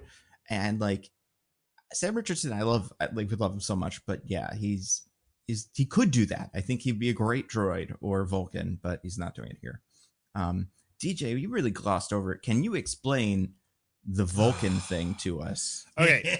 I don't know the race of these little bug guys, but I think they might have made them up for this. Yeah, I think they did too. Fucking awesome. Okay, so there's a little bug guy with the fun Irish accent, which we'll get to, and he is basically piloting a Vulcan like cyborg, and full on robot, not a cyborg. Full on robot. Excuse me. She calls it a drone.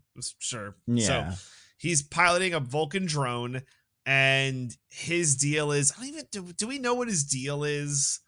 Like with Section 31, like slimy little guy. I don't know. But like how like all these people wind up here? I guess they never like get back into that. At least Rebel Moon, although it was at least Rebel Moon. No, hours. I agree. I never felt so sad about the mean things I said about Rebel Moon. At least Rebel Moon gave us the courtesy of giving us like a fake little stupid ass backstory of why everyone's here. Mm-hmm. But like here, fucking nothing. And now there's a difference, right? This movie, 90 minutes, Rebel Moon, 8 hours. So yeah, at least this one had the courtesy to just get in and get out. That's fair. Rebel Moon camped out in the living room. But Rebel Moon would have told you why the little microbe man was what his deal was. Yeah, but also that deal probably would have sucked and not been interesting. That's true. Accurate. Also, like, I do think you undersold how Irish this thing is. Like, I can't. I've never seen a more someone Irish else thing. Take this. It's the most, like, every character in this is the most annoying character you've ever seen. And this guy is so crazy, especially because he's going to do another accent later. And I'm like, is this guy not sound like either of these people? Or is he fucking up that second one too? But this guy sounds like, and I didn't look up this actor. I guess I didn't recognize him, but I didn't look at whether he's like a guy who's actually Irish. But like, he sounds like, who does he sound like? I don't know, like the caricature of the Lucky Charms guy that the Simpsons throws into stuff sometimes. Just but because of how high he is, like high pitched it is, you can't understand a lot of the words he says either. And that's, I think, the most infuriating part. Yeah. It's like it's like if you took Barry Cogan and you shook him up really, really hard. You filled him with helium and you just tossed him in the air. And this is what I think would come out. I like Barry Cogan, but yeah. Also, the little microorganism is Irish. Yep. Like, what the fuck? Yeah, they do change the microorganism's voice, but it's just like I said before, they just make it kind of like deeper and gruffer, which why is the microorganism the deeper and gruffer one? Yeah. Right. And Irish. Why is he Irish? Yeah, I feel like we don't know a lot. At least we definitely don't. But I also think like there's, it's not like the Vulcans are like known for their Irishness. Yeah, I don't think they have this culture in Vulcan. If they did, I think it would be that guy would be weird. Like, I don't know. The Vulcans and just Irish people don't feel like they have like they could coexist. I feel like a lot of people who play Vulcans do this sort of fake, not quite a British accent thing that American actors do when they're trying to be like elves and shit. I think you're right. And but yeah, for some reason this guy got a Vulcan robot. And actually, now that I think about it, because we see his, well, spoiler, we'll get to it, but like, is his partner also have its own weird accent? I guess, like we said, the other the microscopic organism does have an Irish accent. It's not because of the robot. Yeah. So right. The other one must also just have that accent. Man, as much as I don't think these microbes would do well in Ireland, I also think they would probably do pretty poorly in the deep south. Like, they just don't seem like environments that would handle a microbe super well. The other thing about the microbe that's so bizarre is, like we said, most of it is this guy talking and just being himself, and it's fucking awful. But also, sometimes they show us the little TV screen to show us the microbe, and it looks like Chuck E. Cheese or something. Like, it's a little guy, and he goes like this and like wobbles his little arms around.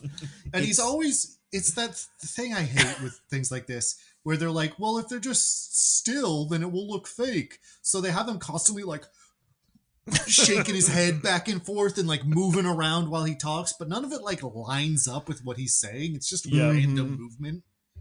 Oh, actually, I'm wrong. It's not Chuck E. Cheese. It's Power Rangers. This is what all the Power Rangers villains would do, is just wobble their heads around and stuff. And, then they give him a fisheye lens. Yeah. So it looks even worse. And we'll learn that this guy is like a little guy. He can infiltrate stuff and whatever. Maybe that'll be important later. And he pilots this guy. They're like, by the way, I can go into people's cyborg implants and make them do whatever I want. Yeah. Just in case you needed to know that. And you're like, I bet that probably won't come up. And listen, I mean, considering how many other things are set up and then go nowhere, it's fair. But it does happen. Yeah, we'll get to it. Then, like we said, there's a sexy one who's going to explode in a second, so it doesn't really matter, but she does sexy time. She blows bubbles that are little hearts. I cannot imagine this race is big in Star Trek, but that's kind of fun if it is. And they're all like, we got a sick plan for how we're going to get this doomsday weapon from the guy. And they give the plan and they explain it, and it uses all their stupid powers. Then Michelle Yeoh's like, well, actually, he's going to meet with me, so I could just be like stealing it from him by myself and then leave, and then I'll have it. And that's what they end up going with. And also at this point, I feel like at some point, some characters got to be like, hey, why the fuck are you helping? Like, we don't have anything on you. You're from another galaxy or something. Like, what's the deal? And we find out that she feels bad about being girl boss Hitler. Like, which she has reservations about, which I would too. Flimsy. If I were girl boss Hitler. It's flimsy, I think. It's quite flimsy for a character that has been shown, I believe, in the other episode of the thing that she's in to be like remorseless killing machine. But I don't know. This is an arc, I guess.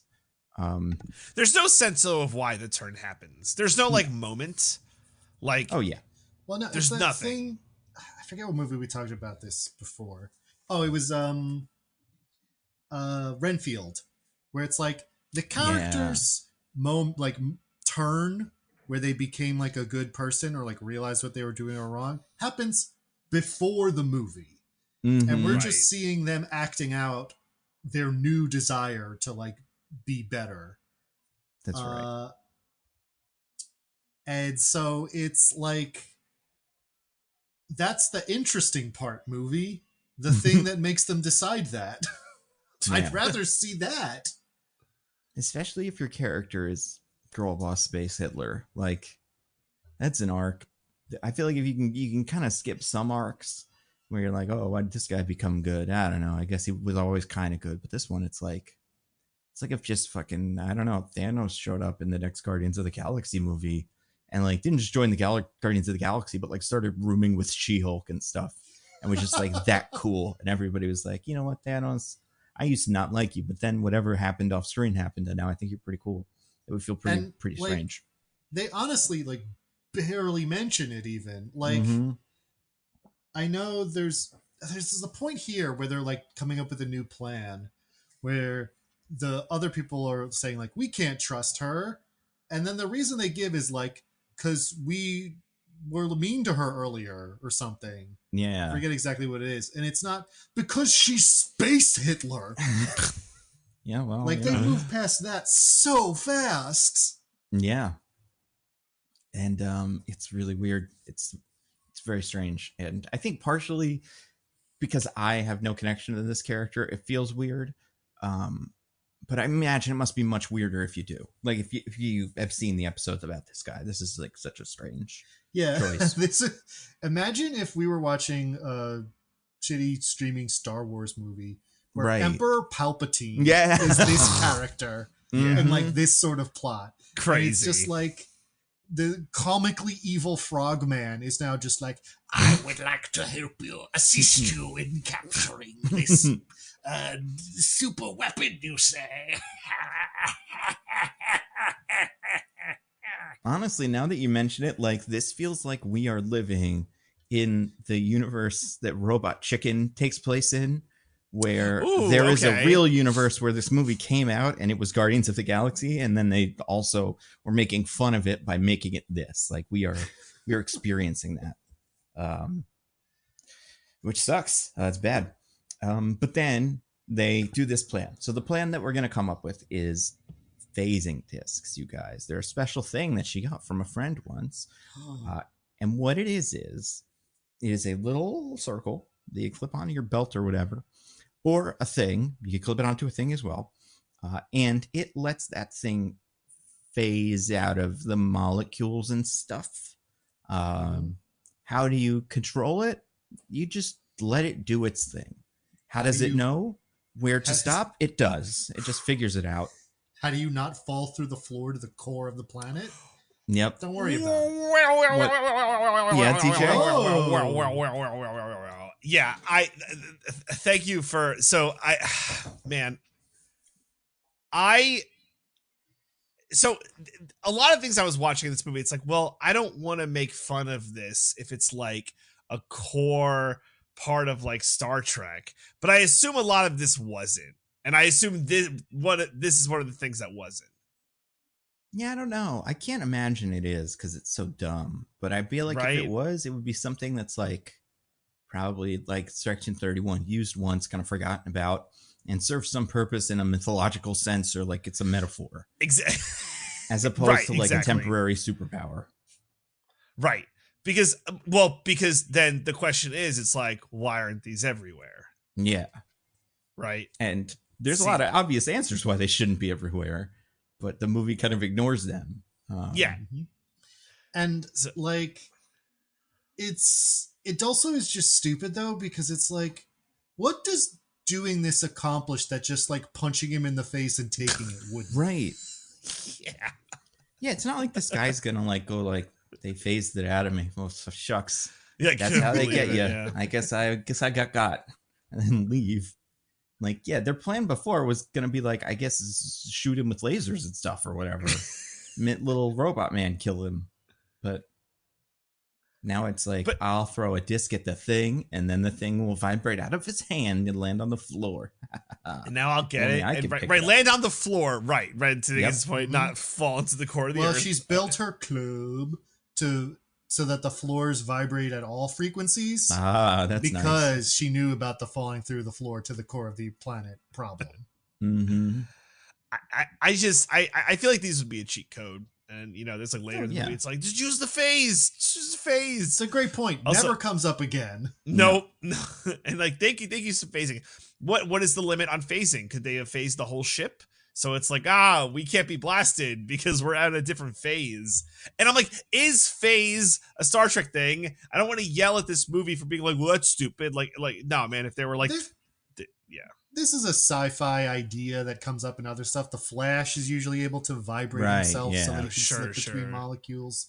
It's like, I don't think it's real in that this could actually happen. But it's an idea that shows up in but this application of it is stupid. What if that's why the movie looks so bad? Is because they developed phasing technology in real life and just took a lot of money, and they couldn't do the movie good instead. It's possible. What I don't understand about phasing, I guess maybe if the floors do it, then it works, is why anything ever stops moving, you know? Friction doesn't appear to be acting on anything. Why they kick the thing into the next room and then it just lands a little bit further than the wall that it was kicked through? But I'd be like, oh, fuck, that one's gone forever. It's going to be in space now. Like, no forces are acting on it, I assume. But yeah, like you're saying, the floors don't work for this, so that's fine. But then who shows up? Who do our wandering eyes should appear? But I don't even know how to describe this guy. A guy in a mask. Some guy. Yeah. Yeah. Some fucking guy. What does he look like? Because he looks like things we've seen before. It's a little steampunky, right? It's like a black mask, but with like goggles like attached to it, right? Like, yeah. You know what he looks like? He looks like oh god, from The Boys, the one who never talks. Oh yeah, a little bit Black Noir. Yeah, a little bit Black Noir. Especially because he has like random padding and shit over his leather thing, but it's all supposed to kind of look like one thing. Yeah. Yeah, it is a lot like Black Noir, actually. I mean, Black Noir looks a million times better than this, but and he has some sort of invisibility, and also he phases into the room. He can phase. Phase. But Philippa, whatever, is the only person that seems to know about this technology, and she only got it from a friend or something. So, oh no! Who could have it? I don't know. Someone stole the phase. And this guy, now he can phase and shit. So him and Philippa have like a little fight. And a little phase fight. Could be cool if it was, but it's not. Well, I mean, it kind of is, but they're both phased. So the way it plays out is just they have a regular fight. Right, yeah. Also, like, this implies that there's only two phases. It's like there's phase 1 and phase 2. Like she couldn't have gotten to like phase 3 or whatever. True. Yeah, it's like radio, or it's like walkie-talkie. She should have put it on channel B or something. But yeah, just go to a different phase. I don't understand why there's only two phases. Yeah, that's a good point. But yeah, they have a fight, and it's not cool. No, it's not as cool as it could be. I also want to point out, it's actually really bad. Yeah. And this is the Michelle Yeoh fight. I think we get one more that I would say is also kind of like a let's get Michelle Yeoh going, and it's awful. They're both so bad. It's just like people sort of ineffectually slapping each other, and sometimes we like shake the camera or like turn it upside down briefly. You love to turn the camera upside down. Oh my god. So it simulates the appearance of someone doing a cool move. But like if you're actually like looking at it watching, you're like, they didn't really do a move there. They're kind of just still in the same place. Mm-hmm. It's literally dizzying watching some of this shit. I think at one point there's like a triple flip. Mm-hmm. And like a triple flip, I mean the camera flips like 3 times. You're like watching your TV being like, what the fuck? I don't understand. And like, listen, I don't know about this other guy, this frogman. I don't know the actor. I don't know his bona fides. We know Michelle Yeoh can do an incredible choreographed fight scene. Yeah. Like we've seen in Shang-Chi, the main thing people know her from, you know? That's right. And Shang-Chi's aunt, whatever her name is. I don't know. In fact, it's the main thing people know her from recently, where she does a lot of incredible That's true, fight choreography. Yeah. I want to say she's in Crouching Tiger, Hidden Dragon, right? That was like one of her first things. The main actress, yeah. You were saying, by the way, just so people know, the thing that you were referring to is Wicked. The other thing where she had amazing fight choreography that's kind of recent. You read my mind.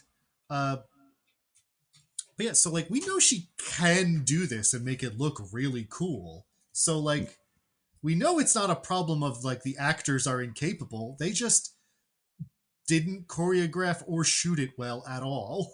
And that's hard, you know? It's much easier and better, in fact, as we can see from watching it, to just fucking go for it, man. Have fun out there, everybody. It really feels like the director walked on set and like Michelle went up to him and was like, okay, so we're doing this fight scene, you know, like, do we have like the choreographer here? Are we going to run through the moves? What are we doing here? And the director was like, just have fun with it. I honestly think it's that, or the director was like, wait, that's not what you do too? Oh, no. I assumed I was just hiring both roles as this. Especially because Kihei Kwan used to do action choreography for movies. Maybe he was like, everybody who does choreography in movies can also choreograph it themselves. Like they could do both. Little did he know, he got the wrong star of Everything Everywhere All at Once. And I'm sure she could do this if she got time or gave a shit, which I wouldn't if I were her. But yeah, so she has this big fight. She just does a lot of whipping stuff around. I feel like that reminds me very Crouching Tiger-y. Yeah, it's very kind of like a wuxia thing in general. That's cool. But then this guy gets away because her foot gets trapped in a wall or something. Yeah. And like, man, that seems much worse than it is. Yeah, I don't know how that doesn't like kill her. Yeah. I don't know how it doesn't like sever her foot at least. Right, yeah. Right? They should like bleed out. So because it's not just that it like goes through, she goes through the wall and like she like goes through the wall and then her like thingy turns off and she gets stuck in it and it's like pulling and can't, but like, yeah, I'm pretty sure those molecules got to go somewhere. Yeah, no, it's just all around the leg. The wall perfectly morphs around the legs, so it's like you're good. She built her whole facility with that in it too. Legs parts that move to just in case. Yeah. And man, this guy teleports away and stuff, and everybody's like, whoa. Then we see a flashback. Sorry, real quick. I had another whoa.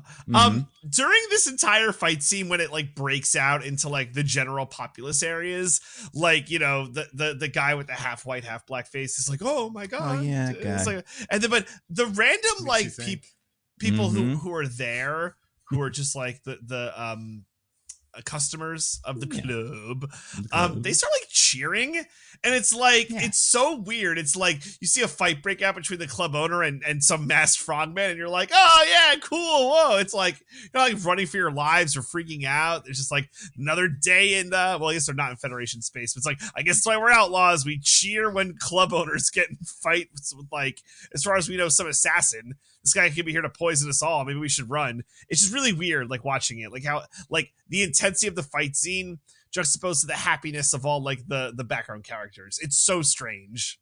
Oh, yeah. Especially, like, I mean, I feel like what it probably is happening, because we, like I said, we didn't really get into this, but I think this might be in-universe the Star Wars hotel of these guys. And they think this is part of the program. You know? This is they're the like, oh, that's assassin hotel. This conspicuous person was hanging around and now they're doing a big fight. Yeah, I hope they win so we save the empire. So you're positing a like medieval times dinner and tournament, like, oh, now the show has begun. Yeah, and there were like two guys in the back that were just getting ready, putting on their stupid little outfits for their big fight, their big slow sword fight in the middle of the thing. And then they see this shit and they're like, oh, fuck. This is the new choreo. Who got the new pink pages? I didn't even know we were doing this one today. I also think it's really funny that they keep that she teleports through a nearby wall, to end this fight, and then just like drops the box and she's stuck in the wall and she's like grabbing for the box and she can't get it, and nobody that's in the first room like runs into that hallway to see how this goes. You know? Do you think they all just went, huh? Hope it turned out okay for her. All right, well, back to the club. She's in pretty good. Stuff. Yeah. Like, they just fucking let it go. It's phasing technology no one's probably ever done in the universe before. Just want to do a quick scan of my internal organs, make sure she didn't take any of them while she was inside of me. That was pretty dangerous, but I guess pretty chill. She's like bumping into people, but not bumping into them, like literally inside of them, like sidestepping. Yeah, and it's like so obvious that this was like a composite or like a CGI effect or whatever, because they don't react at all.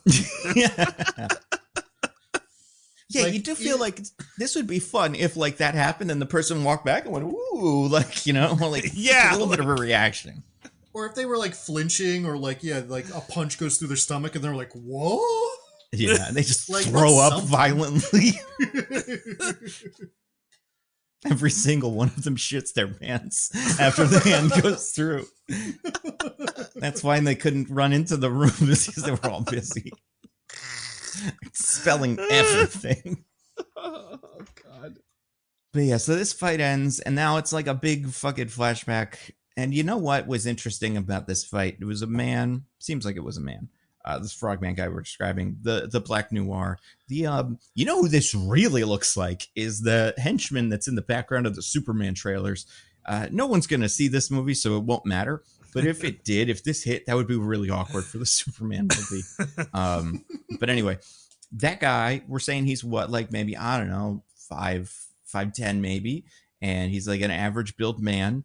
But it could be anybody. We've never seen anybody else that even fits that description. Smash cut to the past. Michelle Yeoh is an adult, and then a 5'10" average build man walks in, and it's her friend from sword fighting and stuff.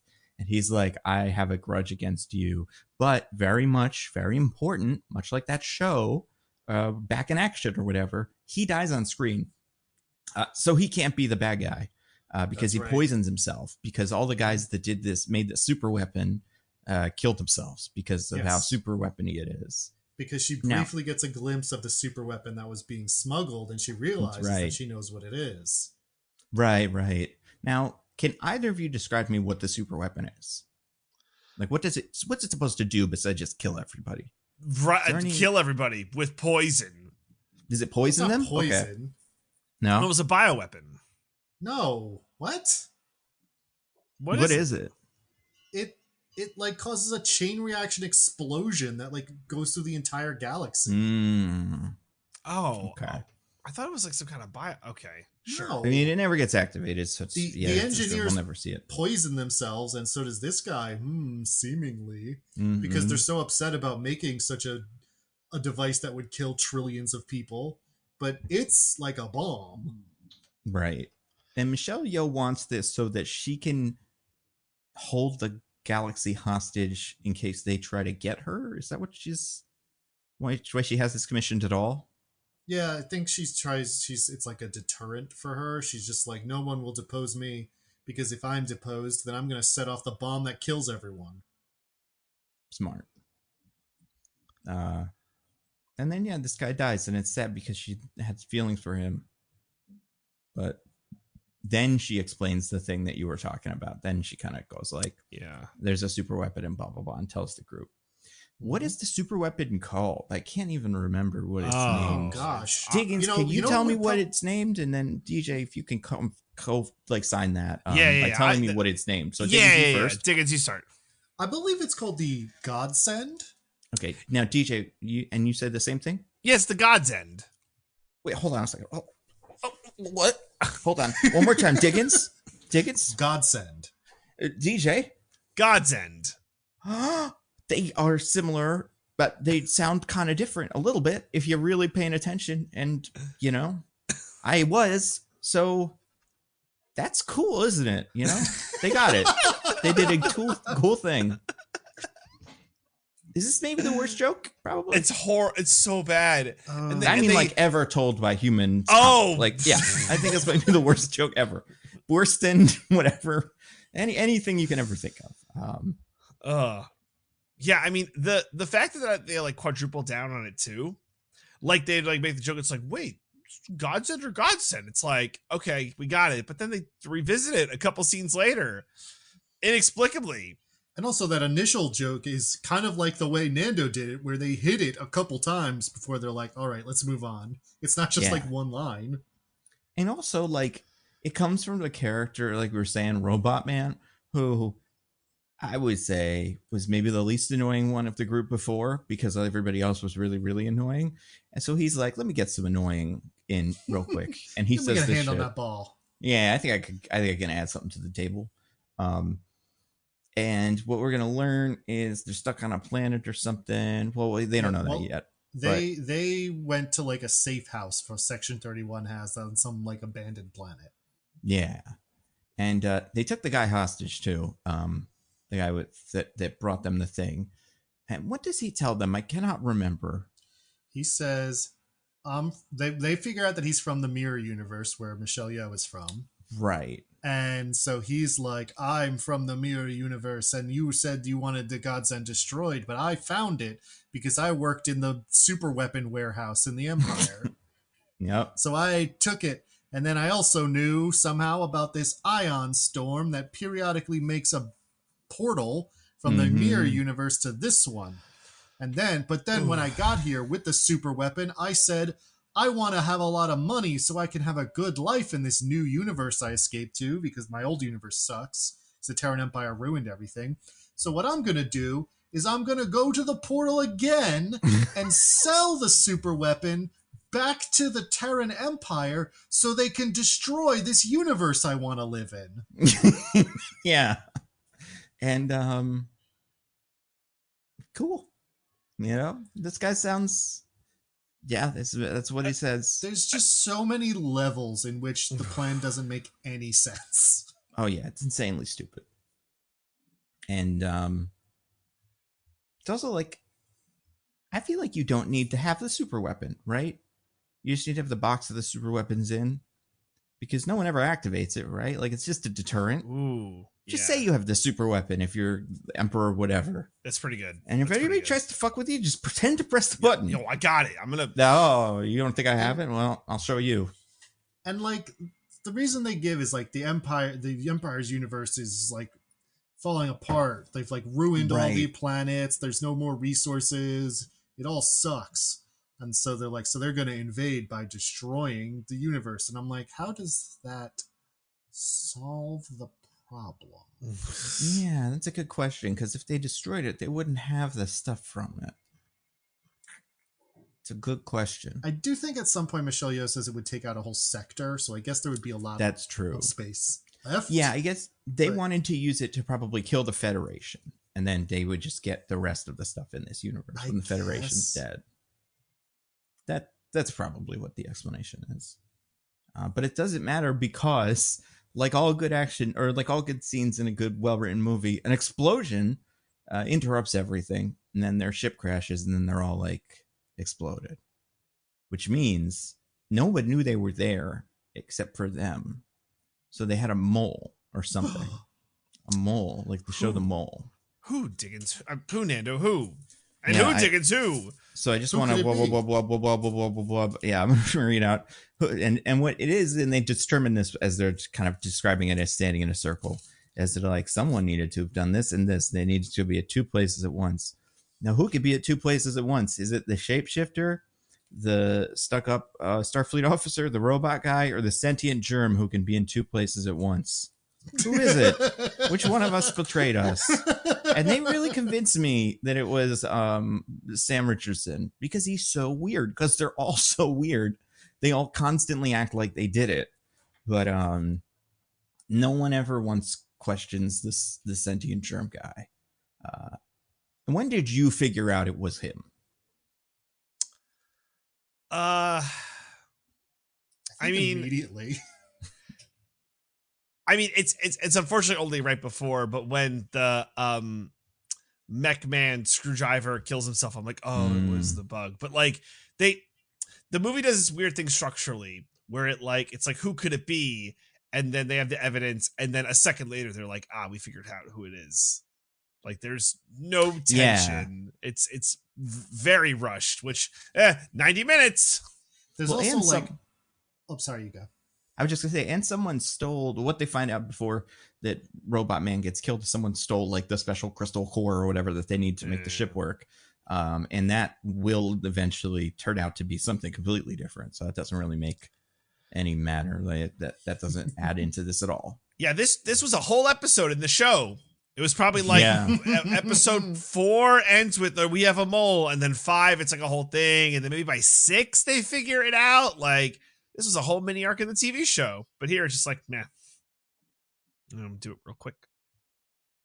Yeah, I also feel like, as far as the mystery goes, there's like 3/4 of the team it just immediately can't be. Because of like their role in the story or in the canon overall. Like, it's obviously not Michelle Yeoh. It's obviously not the leader guy, Alec. It can't be the Starfleet officer, because she's in a future thing and isn't a traitor. So that's true. That leaves 2 people or 3 people it can be. Yeah. Yeah, and it would be weird if it was I guess the robot guy could be it. The fact that they have a shapeshifter in this and they barely do any shapeshifting with them is pretty stupid. You know? It could have been. I guess if you got Sam Richardson Sam Richardson as much as possible. Yeah. Also, CGI is expensive. Yeah. Well, That that's too. you don't even need to CGI him. Just have him play a different guy. You know, like why not? I don't know. Why isn't there more of that? More bits where they think they're talking to somebody and then it's him, and they do it a couple times. But like, I don't know. It doesn't feel like these spies have really thought through which ones of them can be part of what stuff. But then, yeah, they have a little thing. They capture what's her name. They decide it's the person from Starfleet because she's acting pretty suspicious, to be fair. Everybody is. But then... Although you did skip over my favorite part, which is there's the whole... They figure because they find Zeph was killed. Right. And they think Zeph might have done it because Alok and Rachel like turned to look at something and then turned back and Zeph is gone. Like comedy beat, like just instantly disappeared. Yeah, that was pretty cool. And then he went around, apparently, like fixed the communicator, sent a message, and then destroyed it, and then ran away some more, and nobody was able to catch him and all that. Which is extra funny that it's Zeph, because he's the biggest guy, right? Like, he would be... You couldn't sneak around if you were him. And we later find out that the whole time he was doing this, he was also screaming out loud, like, no, don't do this. Somebody stop me. And nobody heard anything. Nope. Mm-hmm. Yeah. That's a shame. It's pretty Incredible. good. I mean, Section 31's already lost 2 guys. Those 2 whole guys. Damn. It's too many guys. Yeah, they're really terrible at this. Yeah. Did we talk about the first lady who died? Did we Yeah, mention she just got laser better a little beams bit. exploding. We talked about her about as much as she's in the movie. Yep. Yeah. Right. I already forgot. But yeah, no, he's gone. That's, drill to the eye. Drill the eye. Shitty way Sucks. to go. Not a good way to Yeah. go. So yeah, and then everybody's just running around looking at stuff and accusing everybody and stuff. It's pretty dumb. Well, I decide- love these characters so much. I feel so invested in all this accusing. As you should. And, they're all equally, because like we said, they're all equally possibly the bad guy. Except one of them is definitely the bad guy. Except one of them is definitely the bad guy. But everybody finds the dead guy. And do you guys remember... I can't remember if we've just said this because it's just seconds ago. Remember why they accidentally accused the wrong person of killing the Robo Man? Because her hair was on him, right? Big strand of hair. Yeah. so stupid and conspicuous. We found your hair. It's like, It's okay. Just Yeah. draped across his Mhm. chest. Also, it's not like they found some like he like had grabbed at her and he had a strand of hair in his hand or something. Mhm. It's like she just like after she killed him, she like plucked out a hair and just laid it on him. Like You don't do how- that. You don't do that. Well, DJ, I can't do that. It's true. Let's This try is to why you imagine. can't be a killer, or why Yeah. it's gonna be so hard to frame you for killing Mhm. Robot Man in the future. Also, I have a really like common hair color, so like That's it's true. not going to be that conspicuous. You'll be like, there was a very dark brown kind of black hair on there, and I'm like, oh, so it could have been any of us. Yeah. I must say, by the way, she mounts like no defense for herself. Yep. Like nothing substantive. It's just like, me? It's obviously not me. What's wrong with you? I wouldn't kill him. Starfleet. Yeah. Yeah, she really is just like, well, fuck all you guys, because it's not me. You're being jerks about this whole thing. Damn it. Yeah, like, you're all mean. You caught me, even though I didn't do it. It's very weird. Yeah, it's very strange. And this character's terrible, especially in this.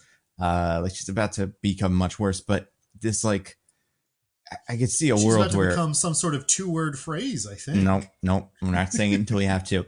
I could see a world where she turns into like, or where this character is like Picard, and then it's kind of fun to see them get captured. I don't know, but it's just like she's so nothing. I don't know what she's like in the one episode of Next Generation she's in. Well, we're gonna have to do that next week, I guess, just so we could know. Oh, good.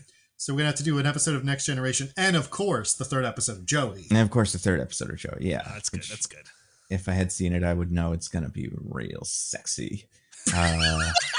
Sexy episode. Oh my god. Yeah, so they accuse her They accuse her of doing the crime, and then they get the footage of the video feed, and it's like him being like, you're killing me. Someone's killing me with my own stuff. I'm being killed. I don't want to die.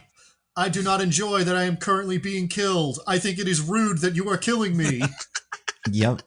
It really does feel like that. And then after that guy gets killed, I forget if he says it or we just see everybody realize it at the same time. No. We don't see only Philippa Giorgio has the mental acuity to put all the pieces of the puzzle together. Only fucking she could know, right? Yeah. Because only her. He like they see what kills him is he like drills into his own head, which like, wouldn't you have seen the drill wound? 100%. Oh my god, yeah. Be covered in blood or something. Oh no, someone took his drill and drilled him with it. Our cyborg man. Mm-hmm. It must have been the physically weakest person here. Yep. Hey, she's Starfleet. All right. Yeah, she's all business. Don't underestimate. And Philippa, we do a little bit of a flashbacky thing where we look at all the stuff and we're like, hey, remember that one thing he said he could do? And then remember all the times he was just standing around? And then remember how all this stuff happened? It was probably him. And she decides that and I don't remember his name, but we're going to call him, like, it's a little leprechaun man, germ man. Little bug. And this guy, yeah. And he's like, he goes kind of like, it was me, haha, and then runs away. Yeah. He tries to be like, what? No. And then it's like, nah, you got me. Yeah, of course it was me. I honestly didn't think I would make it this far. Yeah, let's not fuck around. And you guys were way easier to trick than I thought. I don't want to point this out because I did learn this seconds ago. Obviously, this actor's Irish, right? Must be. Right? Or is he South African instead? Oh. And the Irish accent is a choice they made to do. Like, that was something they were like, yeah, you could do an Irish accent, right? And he was like, yeah, obviously. Why not? Think of a South African guy, you know? They've got an accent. We can do all the English accents. Yeah, exactly. He's got the hardest one down too. So you figure, I don't know, just wild to me. And I honestly kind of felt like they gave him little elf ears, and he was like, "Oh, okay." So I'm like a little magic guy, and nobody told him. He was like, I'm a little leprechaun. Are you positing positing Star Trek that this actor doesn't know what a Vulcan is? I am positing that. Even though a couple characters use the word Vulcan around him, I still think he's like just kind of have it out, you know, having fun, hanging out. Maybe that's why they had him not act like a Vulcan at all, the most suspicious thing he could possibly do. Because like they kept trying to tell this actor, like, okay, so Vulcans are kind of like this. And he's like, what? Vulcan? Huh? And then he just did whatever he wanted. And they're like, I guess we got to put it in the script. I don't know. It's like, we can't afford the reshoots. Paramount's not going to have it. Like, yeah, we're praying that this is not worth discussing because this is true for every streaming movie, but this doesn't move the needle, right? They just spent a lot of, well, I don't know how much money they spent, but like, you know, Michelle Yeoh, probably not cheap. Exactly. And it doesn't move the needle at all. I mean, or does it, you know, does it move it backwards? You know, like, people cancel their Paramount Plus subscriptions. I feel like Star Trek there's fans. a non-zero number of Star Trek fans for whom that is true. I am 100%. 100%. So it's unclear. Yeah, we don't know the budget for it yet, which is a shame. According to this, Michelle Yeoh was paid $12 million. Good for her. And that's just some random blog post. So that could be anything, but also it's a pretty specific number just throw out there. Yeah. $40 good million. for her. Get that paper, right? That's very good. I'm happy for her. Yeah. Anyway, so yeah, Irish guy that he did it. He's the mole or whatever. Mm-hmm. And then he shoots the person and then just looks into the camera and shouts, "I'm the spy." He does, yeah, exactly. Also, can't trust those Irish spies. It's so jarring because I know, Diggins, you mentioned it earlier, but like the way the bug is shot inside the drone, it's like this stupid fisheye lens. They make him look all like weird and wiggly, and he's always moving his head. It's like really dumb that like that's how we have to view this like stupid reveal because it's more the bug than the actor, and it's really stupid. Yeah, because the bug doesn't emote. It's just like a loop Yeah. of like the one shot they made of him. It's like one of those things that I don't know how to describe them. They're like plastic, and you put them on top of a pencil or your finger, and they would look like a crocodile with like two pencil wobbly top. arms. Yeah, it's like that. If they shook that in front of the camera, is what the guy looks like the whole time. It's that shitty. And I just want to Remember when point you out get that those at the Scholastic Book Fair? yeah, exactly. Yeah. Oh, and I had so many. They were cool as hell. But it's only going to get cooler. This movie, the effects and the stakes are really going to change, because how does the Irishman escape from the crew? What do we get here? He like goes into like a little mine cart, right? Yeah. We do one of those levels from Teenage Mutant Ninja Turtles where Yeah. bad guys keep jumping onto your moving platform from their moving platform and stuff. Yeah, it's your classic elevator fight. It's unbelievable. But not before he rehacks Zeph's dead body. Right. So Zeph's dead body is also fighting for him. Real That's shame. true. Real shame. Yeah, it's a weird way to go. This way you don't do cyborg parts in this universe, I guess. You should have learned that. I wonder if that's ever happened before. They have some cyborgs in Star Trek. Oh. I imagine they didn't invent the concept for this movie. Yeah, oh yeah. No, there's plenty. And like obviously there's the Borg, which are a cybernetic race of, kind of duh. that's like a cyber guys. But yeah, I wonder how hard it is in Star Trek to like hack one of them. It's probably pretty hard. Unless you're this little guy. Right, this guy could do anything, so. Yeah. Good for him. But yeah, so he runs away. Well, I mean, he Diggins does a pretty good job. And you know what? It's hard to kill a little thing or something, like he says, which we'll get to that later. But then big giant fight on this thing. Awful, awful, awful. All the effects are used, every single one, like all the motion blurs and wiggling the camera around, and the snap zooms are back, crashing in and out and in and out and in and out. Did the snap zooms ever leave, Nando? I mean, they definitely didn't leave, but I feel like they got all their friends, all their like crappy overused effect friends to hang out for this one scene, because it looks the awful. worst I think anything like this has ever looked. Yeah, there's sparks everywhere. This might be the worst looking scene in the entire movie. Has to be, yeah. Yeah. And it's another big action scene. They should be like, oh, cool, we're gonna see Michelle Yeoh do a big fight, but nah, it's just mostly punching shit. She does do a big fight, but once again, they did not hire a choreographer, so it doesn't look fun at all. Yeah. Yeah, it's really dumb. 100%. I do want to point out the insane way that the fight ends. It does end pretty weird for her too. This is like one of the only moments where the shapeshifting comes into play, and it's really strange. Oh yeah. The bad guys kick whatever the main dude is off the flying barge. Adok, yeah. And then everyone's favorite guy, Sam Richardson, goes, oh, and then he jumps off of his barge, which is behind Adok's, like, so he can catch him. And then he just turns into a big bunch of starfish goo, whatever, and then safely catches this guy. So he could have done any of this shit the whole time. Yep. And he just has chosen not to. Yep.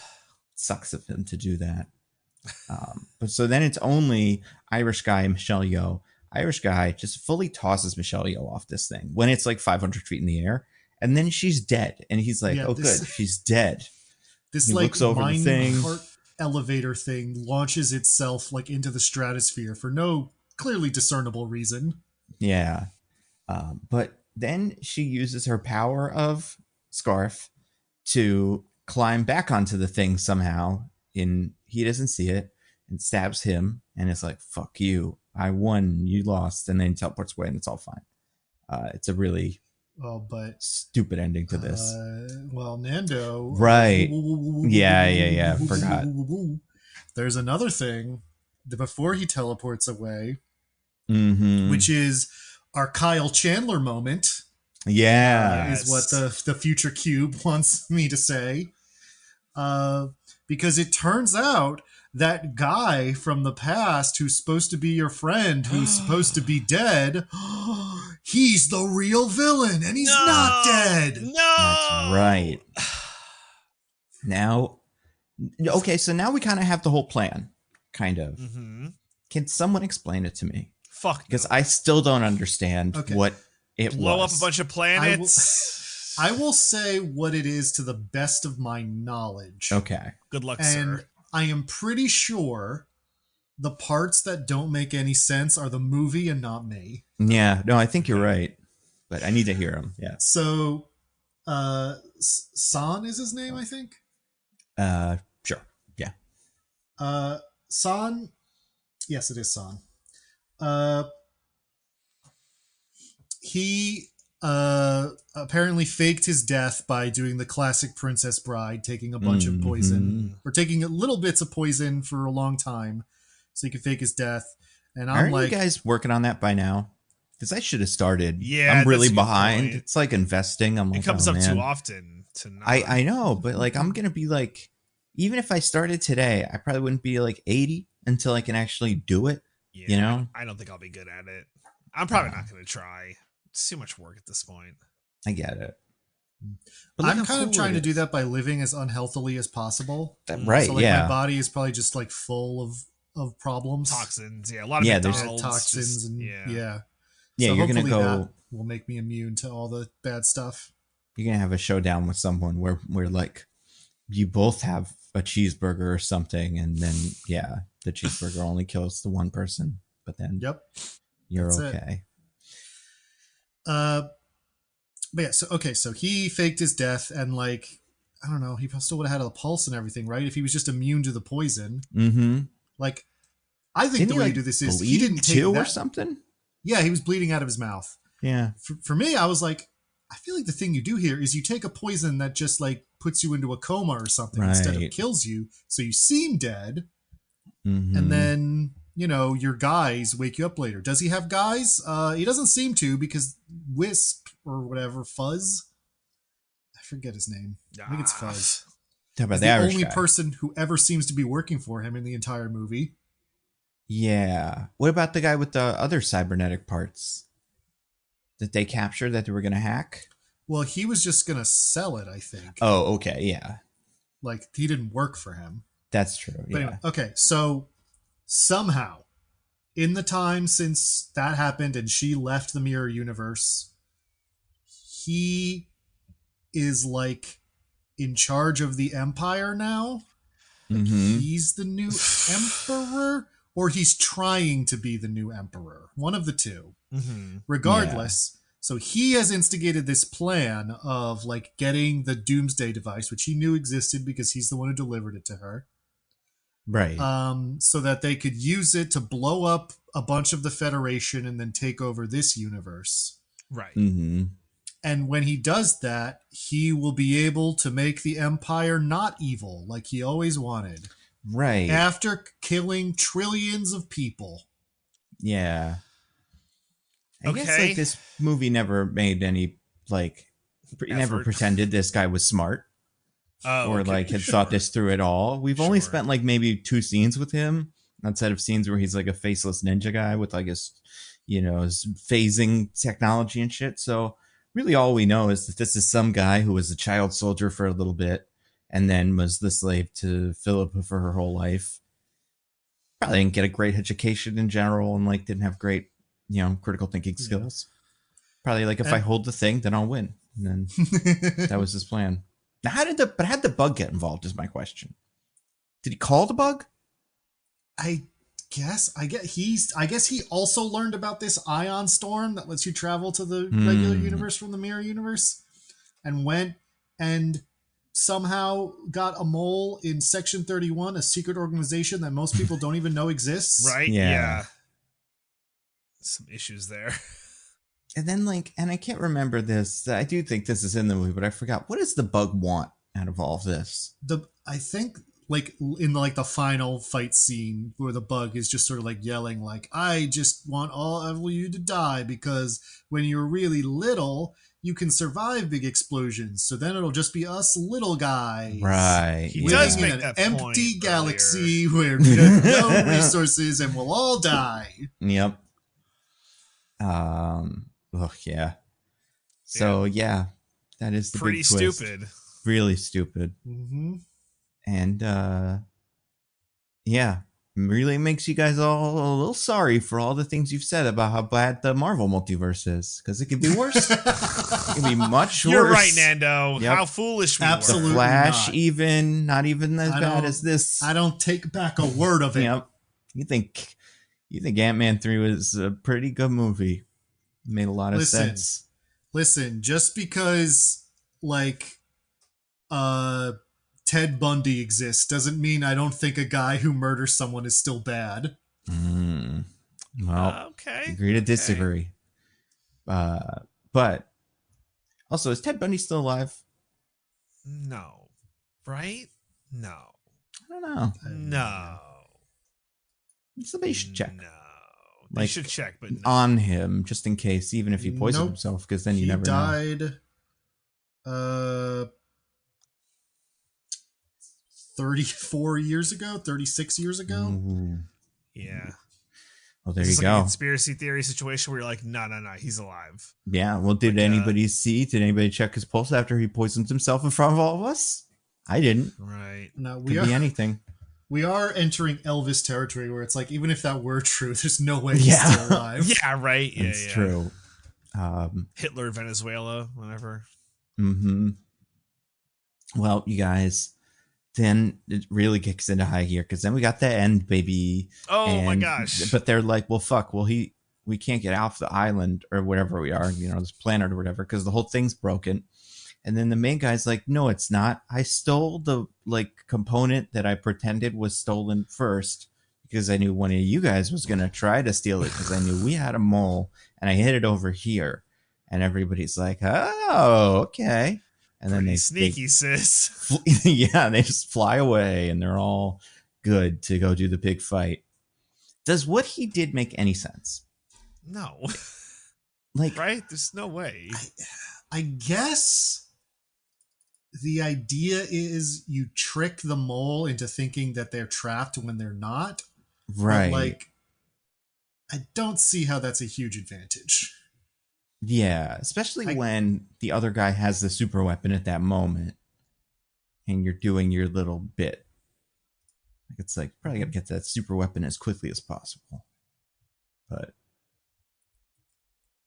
I don't know. But Yeah.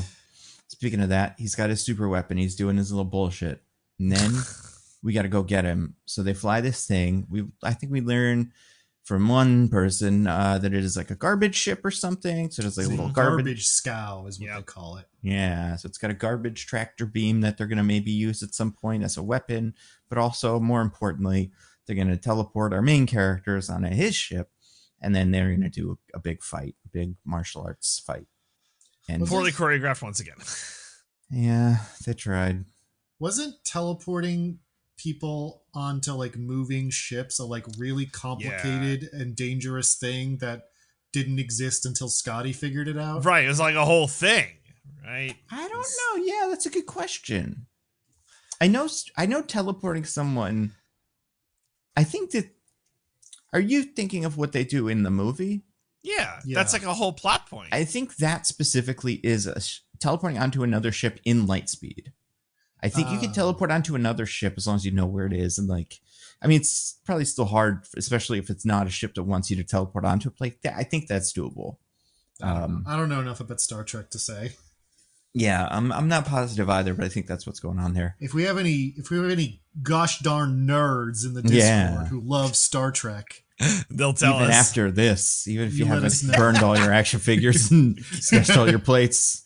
Oh man, I hope you didn't stay in the room. All the toxic fumes coming off those action figures. Oh man, it's what you gotta do. That's why you have to burn one action figure a day to get a little bit to of get it. used to the toxic To become fumes. immune. To that's toxic right. Fumes. That's how it works, right? And that way, when the world is covered in toxic plastic, you'll be okay because you'll be immune to the toxic plastic. That's right. It's gonna be pretty good, and the plastic's all in us too. That's true. Yeah, we're all getting immune to plastic because of all the microplastics in us. It's pretty cool, and we're like that. What was I gonna say? What's the thing that's We're like the Terminator or something. Eventually, we're just gonna be able to like chop off our arms and then put the plastic, like melt it, and then it'll be better. You know, it'd be pretty cool. Can't wait. But anyway, yeah, we got 2 fight scenes here. They both stink. Yeah, I don't know. Did either of you like this? Like Michelle Yeoh fight scene is almost a fight scene. There's like some bits where I'm like, oh yeah, that's like you're kind of doing it, but I feel like it still doesn't quite work. Yeah, it's tough, man. It's really tough. I mean, I guess I might call that one the best one in the movie, but like that's a real race to the bottom situation. Yeah. And it's filmed from like far enough away sometimes that it kind of looks cool. Yeah, where the actors have to actually be doing something instead of just kind of like turning around a little and the camera then flips out so it looks like they're doing something cool. Or that's the idea. It doesn't. Yeah, and I guess maybe it looks extra good here because the other fight between the other 2 guys is just them both slamming each other into walls and stuff, and then turning them over and slamming them into the next wall. It sucks. Yeah. But at the same time this is happening, and man, I just okay. So the other 2 characters are still Sam Richardson and the commander from Starfleet. And they're trying to figure out a way to stop his ship with like a weapon. And they're like, maybe there's something in the garbage chute or like in the garbage that we can use as a bomb to get his ship. Casual bomb garbage, you know? Yeah. I mean, listen, it's, you know, people throw out bombs all the time, DJ. Yeah. What do you do with your batteries, DJ? What do you whatever you're supposed to do? Michael, like put them in a little coffin the size of a battery and bury it in the dirt or whatever. Yeah, I don't know. Take them to the place or whatever. Take them to the fire station. Yeah, or whatever. I'm gonna go right into the trash with the rest of the trash, and I hope it never comes up. I don't know. That's probably what I used to do. I feel like I don't use. How long has it been since you used a battery? You know, everything recharges now. I barely. Yeah. It used to be you would go through batteries by the week, you know, like controllers and like remotes and stuff. Yeah, it's true. My mouse still has a battery, so I use one.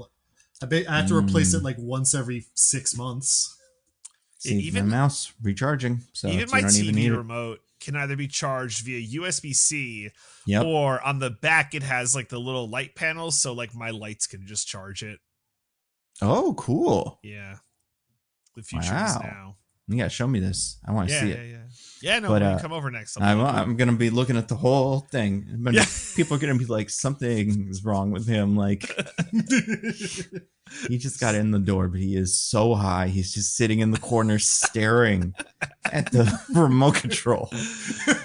That'd be so funny. But speaking of things that are so funny, this is not so funny because it's this instead. So the 2 guys are like, we got to look for trash or whatever, but they've decided this happened a little bit before. They have to give a pep talk to the main Starfleet person. And Diggins, Major Garrett. Yeah, and do you want to use the words that you've been holding on to so tightly? I feel like I want to force you to use them. I hate them so much. So this is, and again, we've been saying this takes place in the future, in the Star Trek future, which is not today or like 23 4 years ago, I think, or maybe even 24 something. Yeah, very, very far in advance. But they decide that like her character trait is because she's part of this team and like she doesn't just, you know, she pretends to be all about order, but really she loves chaos. And she is a chaos goblin, as they say. Those are the words that the Star Trek script says. And I want to be clear. It's Michelle Yeoh that says this. Yeah. She sure does. Maybe that's big in the mirror universe. Like they just all say Chaos Goblin. Chaos Goblin. Then, yeah. Maybe slang is on like a 400-year delay in the mirror universe, so they only just got that. Yeah. You mind Chaos Goblin these nuts? Now, ooh. That's what they should have said to Michelle Yeoh when she tried to bring a phrase this preposterous into the movie. But instead, they all went with it.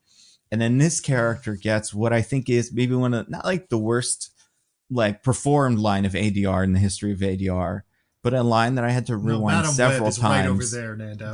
I mean, there's even one in this that's worse, or at least at that level. But there's a line in this that, because I guess what they probably realized was she's walking through the garbage thingy and it's not really doing it, like nothing's happening. And they probably had done screenings and like the movie's boring. We need to have her having said something. So during a big overhead shot, this character is singing to herself, "I love chaos. Chaos is my jam. Chaos, chaos, chaos." It's fucking unbelievable. Like you. And it's like this weird whimsical, like, "I love chaos." Like it's so weird. And I want to be clear, like, all the characters in this movie suck, and like there has been nothing to suggest that this was the case. Absolutely nothing. Mm-hmm. Honestly, yeah, she's just kind of.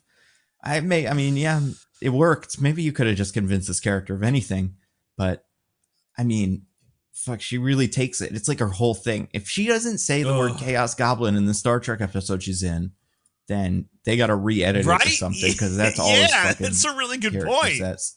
She and she just like sings the word chaos to herself from here on out, and she finds a toy that is from a planet where they haven't banned what I guess are like nuclear weapon batteries or something. And she finds it and goes, "Oh, well, if I use this, I can hotwire it and we can toss it out the airlock and then it'll explode."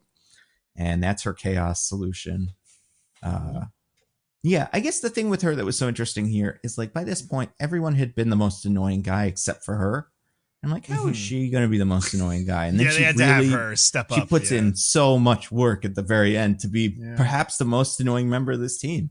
You know, it's about quality, not quantity. Mm-hmm. Yeah, sometimes it's about being the last one, like waiting as long as you can for your moment, and then you pounce, and everybody's like, wow, she was really goddamn annoying in this. And you've already forgotten about Robot Man and you know, fucking little bug guy, yeah. But wait, Sam Richardson is here. He's like, "Hold my beer!" Like, yeah. I really just cannot get over the bits because I'm watching it now where she just running around yelling chaos because there's a couple of them. Just yells at chaos as she runs away. She's a science officer, which means science has controlled chaos. Yep. Kind of, I guess. Yeah, if you say so. And you know, so she makes this bomb. They have the big fight. Well, do you remember what happens next, Nando? Yeah. Our next big beat? Not really. So then, I do have yeah. I also have you go, Diggins. You do yours, DJ. You do yours. So my whoop whoop whoop, and I believe this is the next major plot beat, and you guys can correct me if I'm wrong, but my next whoop whoop whoop whoop whoop is cut the red wire. Yeah. Oh. So yeah. So Sam Richardson's whole thing, in case we forgot to mention this or whatever, it's worth mentioning again. His whole thing is he's indecisive. He can't make a decision on what to do, which is weird because they gave him shapeshifting and indecisiveness. They gave him like. Well, that was their justifying the fact that he never shapeshifts. He can't decide what to do. Yeah. Right. So it doesn't matter how this is like exactly is happening, but he's like, he doesn't fully understand the control scheme, of the ship, but he kind of does.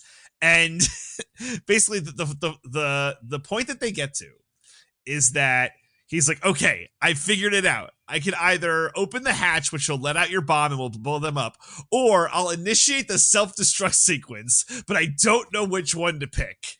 The self-destruct sequence on this garbage truck we found. Could you imagine if the garbage trucks were all fitted with the ability to spontaneously explode? Also, with what? Like self-destruct, like it implies some kind of initiator. Why did we bother like jury rigging this battery when there must be some bombs somewhere on this ship? And it's like it's a button or like a thing that can be confused with the open the trash door button. A button you probably have to push a lot on the trash machine, you know? It's got to be a couple accidents waiting to happen. Come up more than the self-destruct button, right? Like by definition, that one only comes up once. Yep. But But yeah, and then he has this little heart of the cards moment. And he presses the right button or something, and then it's all okay.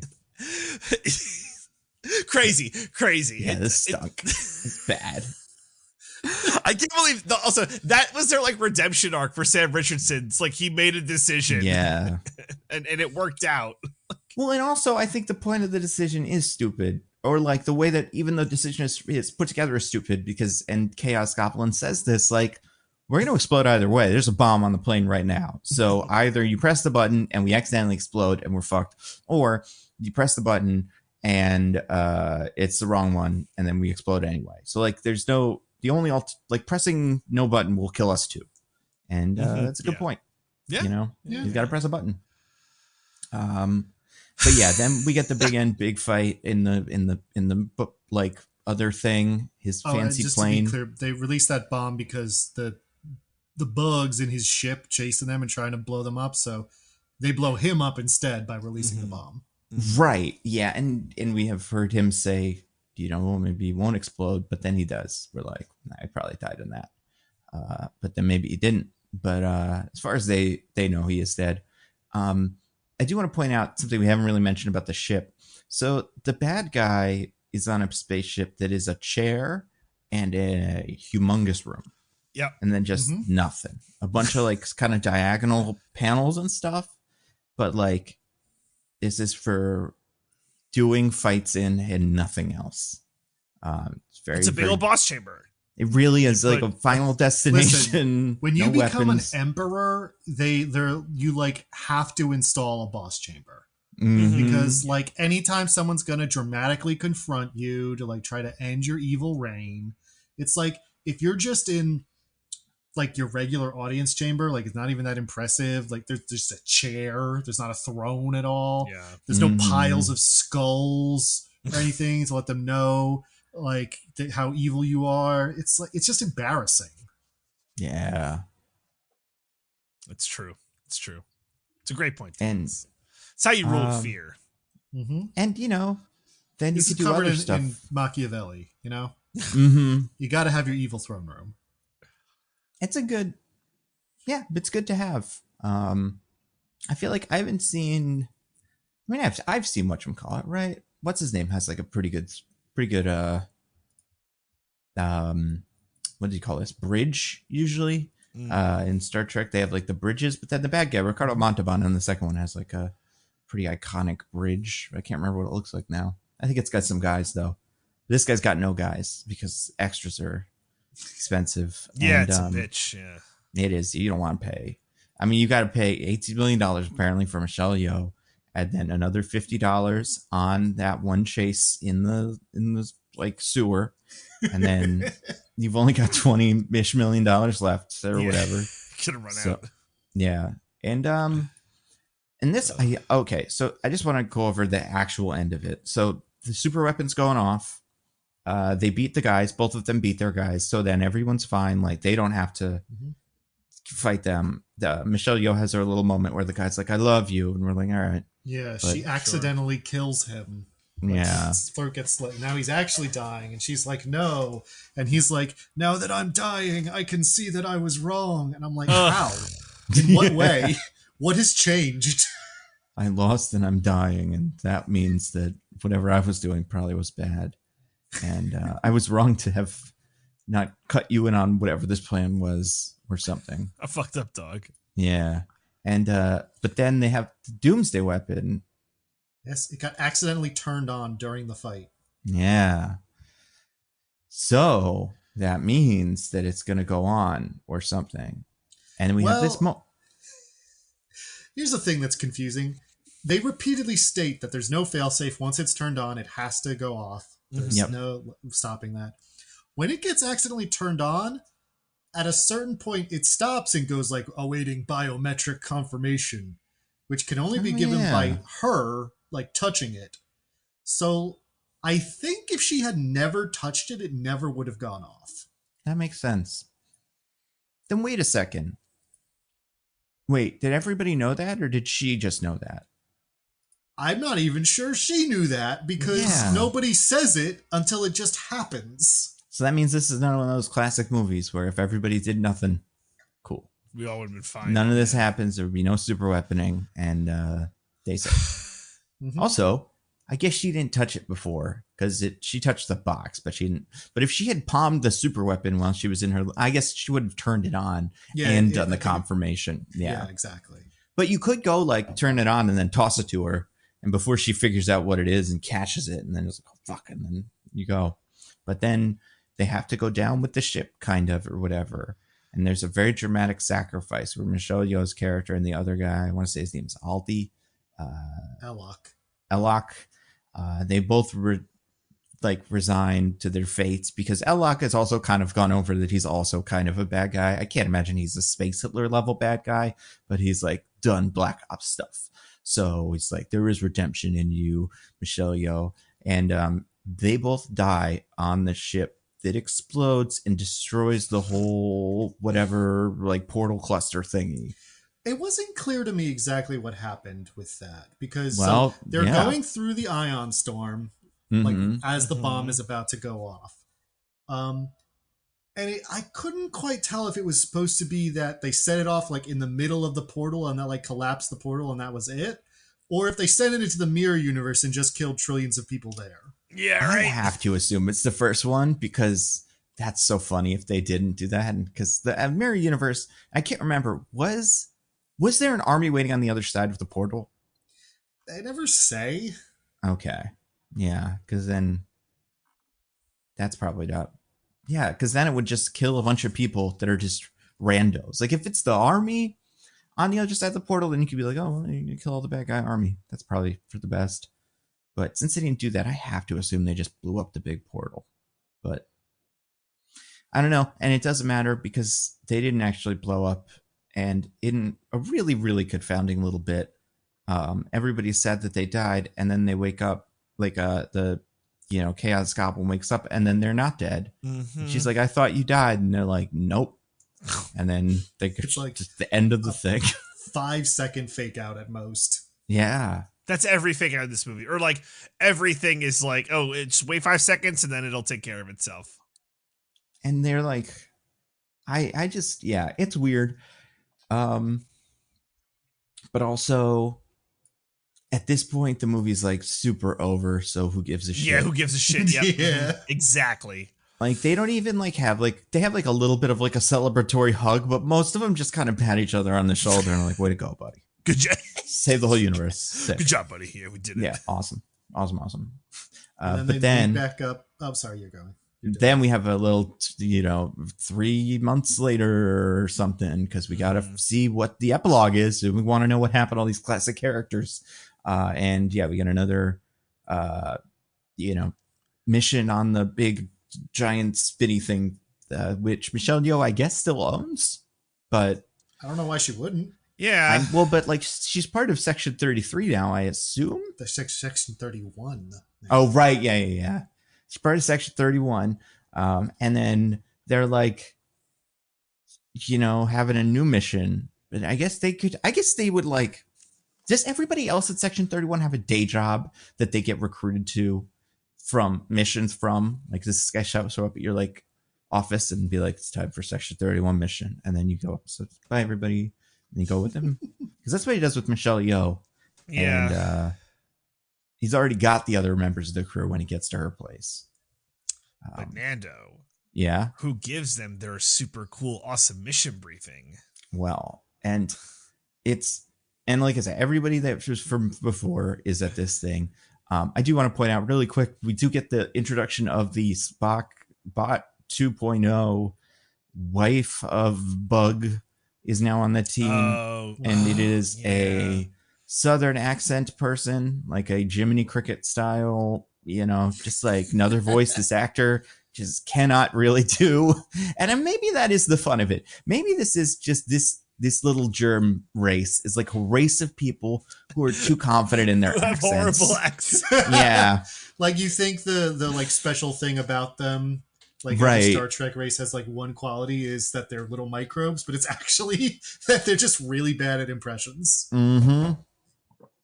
And yeah, because this one wants revenge on the other one because she's like, he maybe is alive. And I'm like, I guess, but also And it's his wife.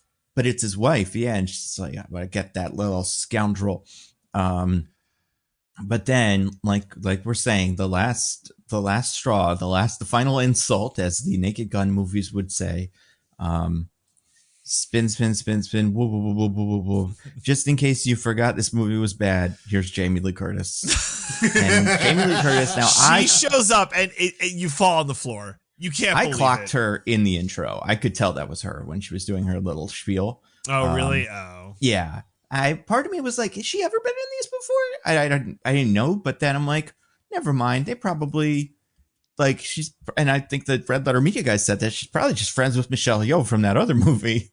Right? Everything Everywhere All at Once, and was like, yeah, come on over. And the way they said it was like, Michelle Yeoh called Jamie Lee Curtis. It was like, they're burning money. Quick, Jamie, get over here. And I do think that's what happened. I know. It's so good. I'm going to see if she's ever been in another one of these. I could see this being one of those things where she's just a big Star Trek fan. Jamie Lee Curtis is famously a big old nerd. Yeah, exactly. And she, but yeah, it does seem like this is her main thing in Star Trek. Like, I don't think she was ever in it before. But yeah, she's like their boss or something. Or handler. Control. Yeah. Whatever that means. I don't know Star Trek lingo well enough to know what that means. That's more like intelligence agency lingo. Okay. Like.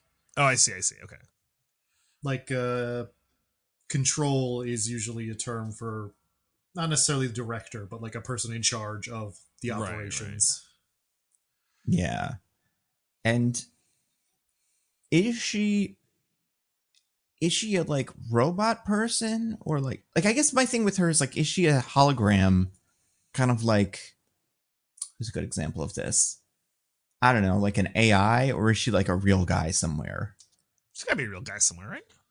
I don't know, because, and the Red Letter Media guys again also brought this up because they thought this was the best. This was really their favorite part of the movie.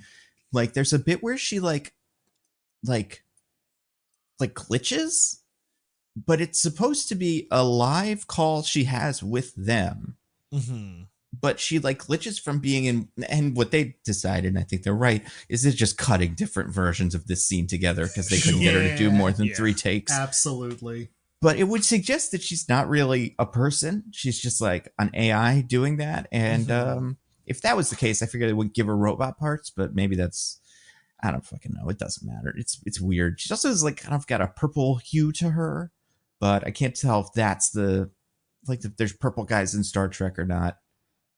Right. But, you know, we'll have to wait until Section 32 to find out. Oh, more sequels. Don't you love it, guys? They're definitely going to do a sequel to this movie that everyone loved. I mean, I'd love to see it. Like, especially because I don't know anything about Star Trek. Like, I mean, I know a little bit, but like, I don't know anything about Star Trek Discovery outside of the stuff that I had to learn for this.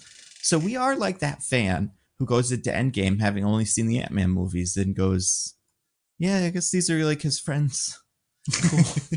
I don't know. I wonder if he's going to show up in this one. No, there he is. And then you just kind of, your eyes glaze over while they go into the past or whatever and talk to all their dead man, you know, like fathers and girlfriends or whatever. And then Ant-Man comes back and they're like, hey, it's Ant-Man again. You're like, yeah, this might as well happen. Yeah, all right. More Ant-Man time. And it makes me never want to watch Star Trek again, even though it only gets better. That's the other thing, is we have nowhere to go but up. Because I think you could probably make the case that this is the worst Star Trek thing ever made. This is what the Red Letter Media guys said.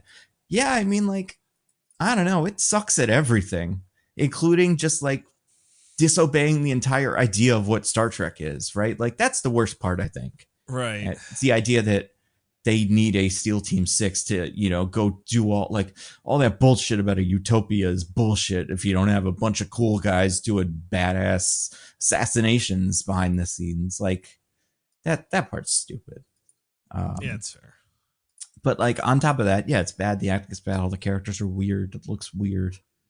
It doesn't make any sense. I don't know. Is there anything we forgot? Anything else about Section 33 or 31? I think we got it all.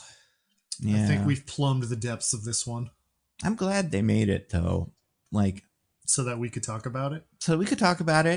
I don't know if they've done this before either. I know they've made a lot of shows, but I don't know if they've made any other direct-to-streaming Star Trek movies. But I don't think movies. I think this is the first one. And like we were saying, this is only exists in this fashion because it was originally a show, and then they kind of fucked around with it and stuff. So maybe if they were to make a Section 32, it would. But the thing with this is, and we'll never know because they'll lie to us. It could be a huge hit, though. Like There's this could no be a way. Red One situation where Stop they're it. like, everyone watched it, we're making more. We would know they're lying.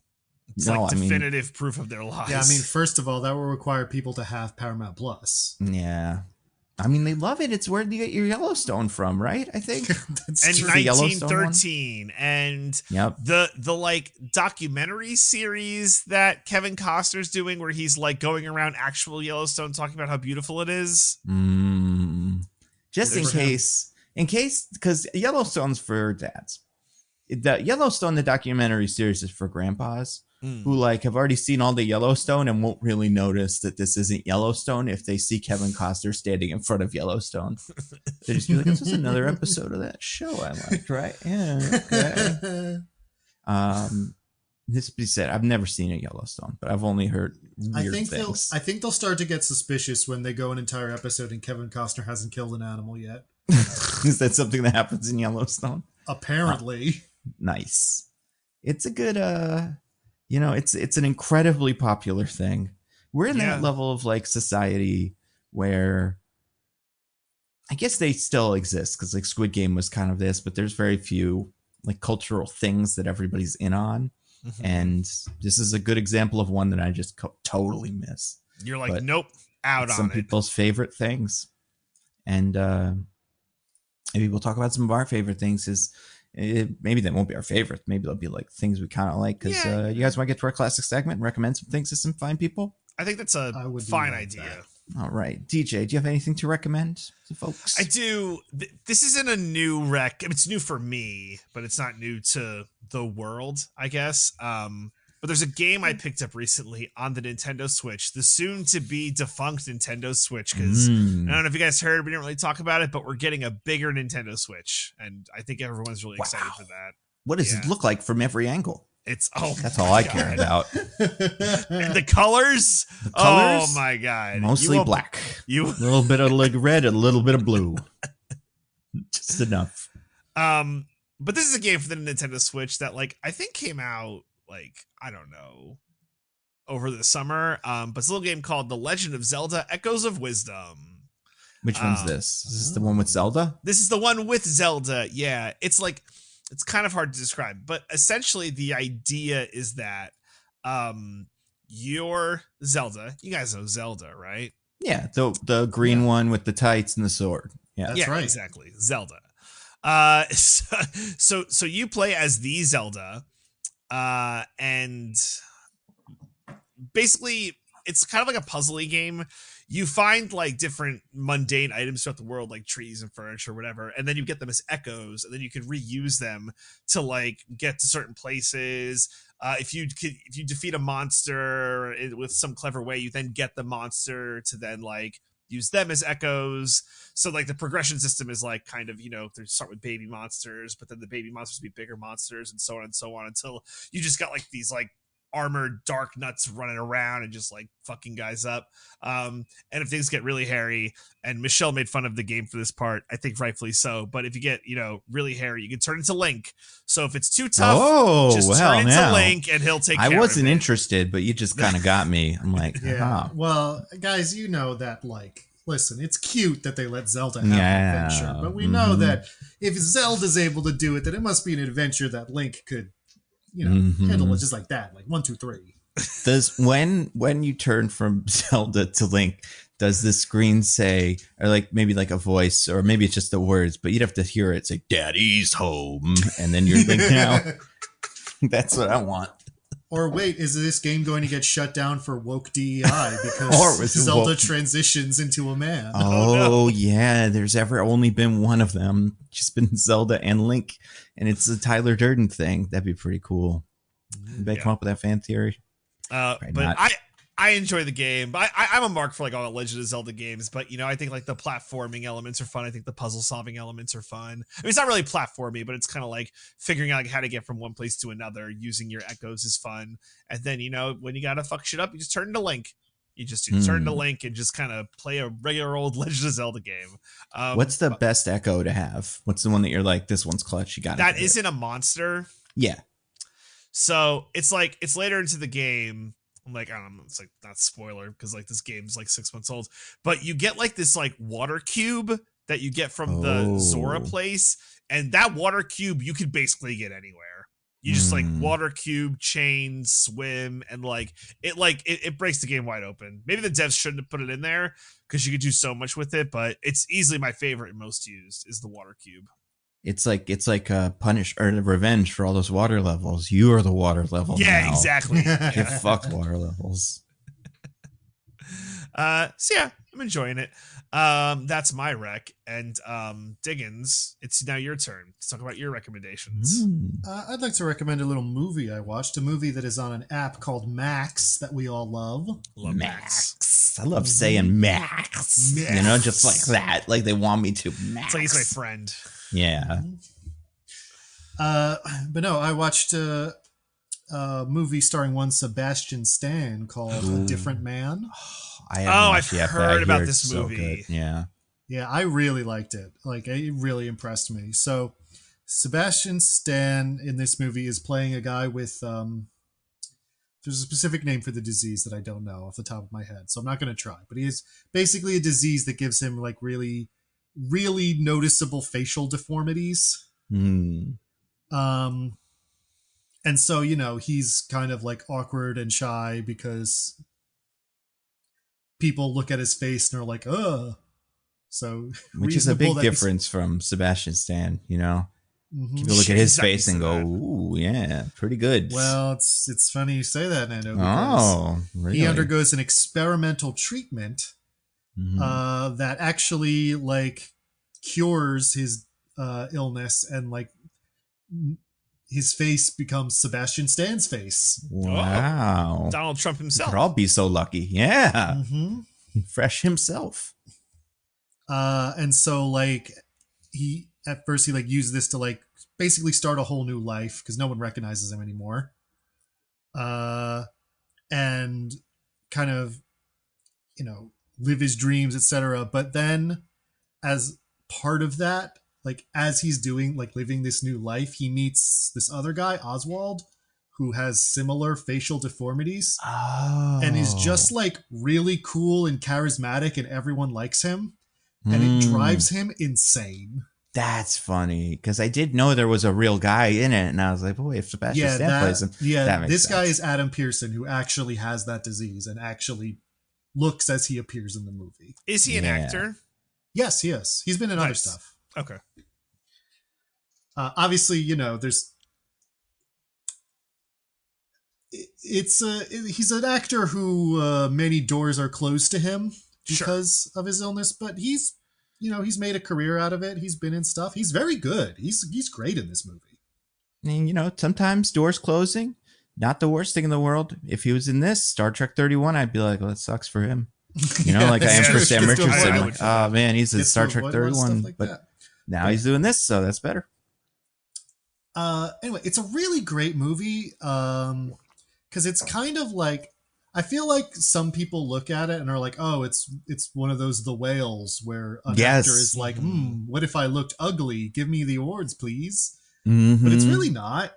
Like, in a way, it's kind of about like trite narratives like that, where it's just like, oh, feel bad for this person who looks different. But also, it's about how his insecurities as a person are just like ultimately separate from how he appears. And so like, I don't know, it's got a lot of layers to it, and I was really impressed with how well it all came together.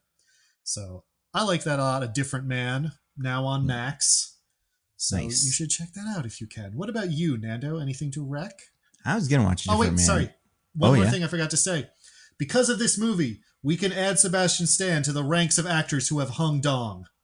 Hell yeah. Well, Fucking A. he already hung dong in that Pam and Tommy show where his dong was a little guy and it spoke to him, and probably doesn't count because it was a CGI. You guys ever see that? The clips Absolutely of that? not. No. Oh, in the Pam and Tommy show, he plays Tommy Lee, and at a couple points in the show, his penis is played by Jason Mantzoukas, and it speaks by opening its little mouth and says like, "Hey, Tommy, I've got a great idea. You should go do this." Crazy. Yeah, it's bad because it's a bad thing because she doesn't like it, and like I get that, but he's good in it, and I think that is the thing to do is insane. But yeah, I don't know if I wouldn't count that as hanging. I wouldn't count that. This is just full on Sebastian Stan dong. How we feeling? We feeling good? I wouldn't be displeased if I was My married to him. Let me put it God. that All way. right. My All right. God, this man has it all. First, he's in Captain America, and then he's in Fresh, and now this, the Donald Trump movie no one wants to watch anymore, and the dong. Probably also does other stuff too. I don't know, what else is he in?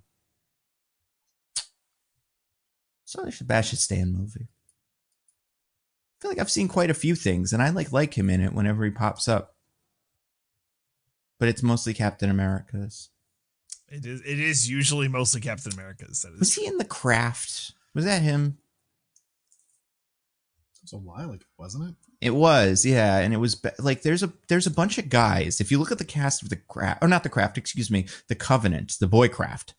If you look at the cast of The Covenant, it is just like a bunch of random guys, and you're like, oh yeah, he's kind of a star. He's kind of a star. He's kind of a star. But I'm He not is in the positive. Covenant. You're right. He is in The Covenant. Okay, yeah. Read me the other names of Covenant guys. Well, I was Murderer's thinking Row. Sebastian Stan, so let me. That's let what me pull up the happens, you Covenant know. here. You look at a bunch of guys where Sebastian Stan's one of them. You start looking at the Sebastian Stan one. I don't know about this, Nano. I'm looking. We've got Steven Strait. Yeah, Steven Sebastian Strait. Stan. Yeah, it's a guy. He's a guy. He's a guy. Laura Ramsey. Don't know who that Taylor is. Kitsch. Taylor Kitsch, everyone's favorite actor from those bombs in the 2000s. Remember him? Oh, you're- Gambit 1. Oh, you're right. Huh. Yeah. And then The Deep, I think, is in it too, right? Or, Who's the Deep? I don't know, maybe it's not The Deep. We've got Jessica Lucas. We've got Toby Hemingway. Chase No. Crawford. Chase Crawford, that's it. Yep. Yeah. We got to do Covenant one of these days. It's a weird little movie. I'd but- be down. It came out when I was in high school, but like when I was just younger than them. And it was one of those movies where it's like, what a cool guys. What would you do if you had cool magic? You'd fuck chicks, get in a car and drive around and be like sick donuts and stuff. And I'm sure at the time I even was like, this seems a little dumb, but I was right at that age where it was for me. Anyway, yeah. So Sebastian Stan, he's pretty cool. I'm not going to recommend a Sebastian Stan thing. Although he could show up in this, he probably won't. I'll rec first thing the Spider-Man show, your friendly neighborhood Spider-Man, whatever it's called. It's got too many words, but it's that. It was originally called Freshman Year. I don't know if it's technically like Your Friendly Neighborhood Spider-Man : Freshman Year, because I think if they're going to do seasons, it's going to progress that way. Originally, this was supposed to be connected to the Tom Holland Spider-Man, but now it's like its own thing, which I think is good for reasons that are very clear once it starts. It's like, it can't have been that. And it's just really, it's kind of fun. The animation's weird. And I know like a lot of animation people would say like, oh, they don't do this. And if they did this, it would look way better. And I'm sure that's true. But for someone like me who just kind of goes like, that's a cool face. The faces are cool. It's not woke. Oh wait, it is woke, but in a cool way. That kid is wrong. I don't know where he got this from, because instead it's woke. Everybody's like, it's a small world after all of Spider-Man. Like, I've never seen this multiracial of a group of Spider friends before. And I don't think we'll ever see. I don't even know where you could put more of a multiracial group of Spider friends. But it's pretty cool. And they're pulling in a lot of random characters from outside of like Spider-Man's mythos to put them into this like origin in a way that's fun. And also I feel like they're going to start doing the other like classic Spider-Man villains eventually. And I feel like seeing those in this universe will also be fun. But the real like treat, besides all the, Spider-Man swinging around stuff, is Coleman Domingo, Norman Osborn. It's like just fucking beautiful casting. We've only gotten a little bit of him so far, but he obviously it's going to play a big role in the future, and especially where like episode 2 leaves off, you're like, okay, that's what the next one's going to be. But like they could just get him for the live ones and put him in those too, because I don't know. I gotta say, Nando, just the words Coleman Domingo, Norman Osborn, I was like leaning forward in my seat, like, tell me more. Yeah. Well, he's got the hair that the only white man on earth that ever had was Norman Osborn, and they gave it to a non-white man, and it doesn't look as insane. So there's that is like a fun thing about it. But yeah, it's just like I think what they do better than Willem Dafoe kind of is Willem Dafoe, and maybe this is just me, always reads as crazy. Even if he's normal, you're like, that's a crazy guy. Whereas this version of Norman Osborn is not even a little bit crazy yet. So I think if they do go full Goblin on him, it'll be a big turn. But if not, he is just kind of a Lex Luthor, kind of really cold, business villain. And he's very good. So he said he's had talks with Marvel, and I really wouldn't be surprised if they bring him in, because if they want to do a Green Goblin, you can't do anybody that's kind of like Willem Dafoe, because you already did him. And like that'll just feel like a cheap kind of knockoff. But you got to do something a little different. Like Coleman Domingo feels very different than that.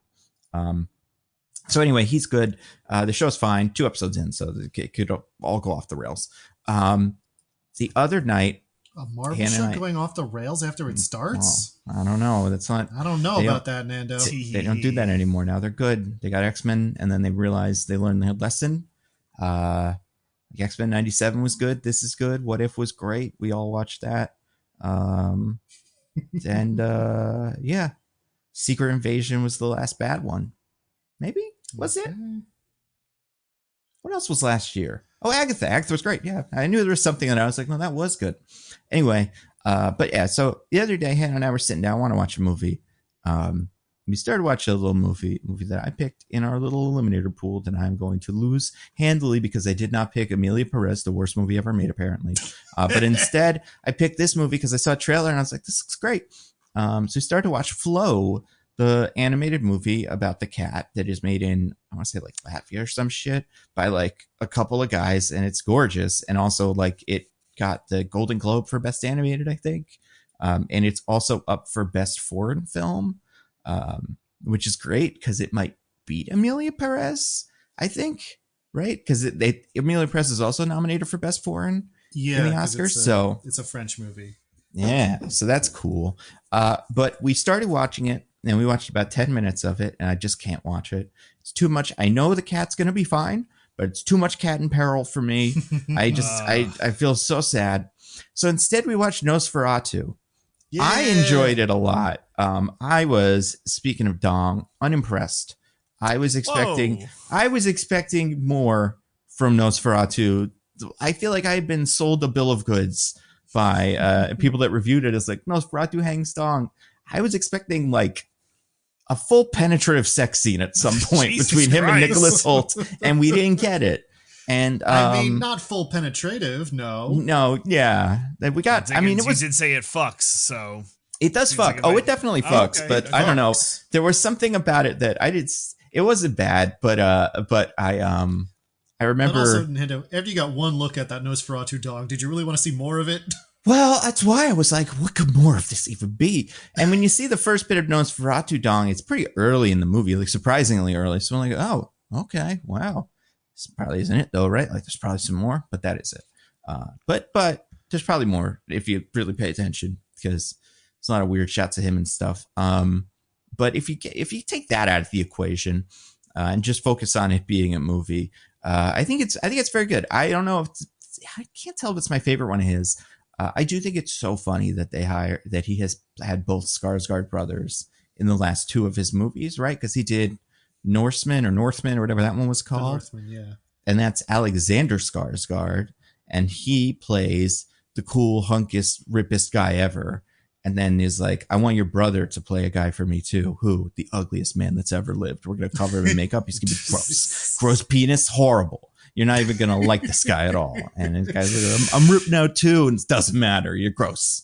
So yeah, but I think he's good as Orlok. I do think the other thing that we watched after that was Sonic the Hedgehog, because I had to show Hannah, like, no, it's this. You see, it's this Eggman guy. This is the Nosferatu look. It's so specific, but if you've never seen Jim Carrey Eggman, it's the sunken eyes, the whole thing. But yeah, I loved it. But yeah, I think it might be my favorite Eggers movie. Especially because at one point in the movie, Aaron Taylor Johnson, not to spoil anything, because this is very early and it's like kind of like a little thing with the kids. He has kids and they're like, Daddy, there's a monster in our room. And he says to the children and to us kind of as he exits the scene, time to go hunt a monster. And I'm like, you fucking go hunt that monster, Craven the Hunter. You're going to crush it. And we had watched Craven the day before, so it was good to see more of that. But yeah, Lily Rose Depp was good. The little bits where a shadow was a guy instead were awesome. And like that bit of it is so cool. Also, what's his name? Galactus. What's that guy's name? The Green Knight. It's like a super Welsh name or something like that. The guy who's the doctor who's not Willem Dafoe. I don't know his name. I know who you're talking about. Yeah, that guy's got such a cool voice. I'm very excited for him to be Galactus. Let's see, what is his name? I want to give him proper credits. Ralph Ineson. Right, yeah. Yeah, love that guy. And yeah, it's tough. And by the way, I said, well, she's English, but it's tough because he's in a lot of scenes with Willem Dafoe. Willem Dafoe's just going all out, and he's got to be like, whoa, buddy. But I appreciated him. Also, a lot of cats in those scenes, and they, yeah. That was so. We still got some cats, even though I didn't finish Flow. Still have not yet, but I'm gonna get to it one of these days. Speaking of things we're gonna get to one of these days, you guys have anything? What are we gonna do next week? Anything on the radar? Well, we can't promise anything because we might just not do it. That's true. And yeah, we were real gung ho about doing Flight Risk this week. Yep, and one of these days, maybe we'll do it next week. Maybe next week. Maybe when it comes out on Bald DVD. I can't wait for Bald DVD. I want, they can't tease me with that and then expect me to not wait until I get that, like, to see it. But we got Captain America in 2 weeks. Oh my God, really? Wow. Yeah, I think it's called Captain America. Brave New World, right? No, that was they changed it to They did? Conspiracy Theory. I'm trying to make a joke about how the first title is so bad it used to be New World Order, but then they changed it to Brave New World. But yeah. Did you guys know that Marvel, in a pretty big marketing move, they actually made the Hulk red for Valentine's Day? Oh, is that a thing they're doing? That's cute. Yeah. It's like cross promo, Marvel Valentine's Day. It's like, oh, we'll make the Hulk red.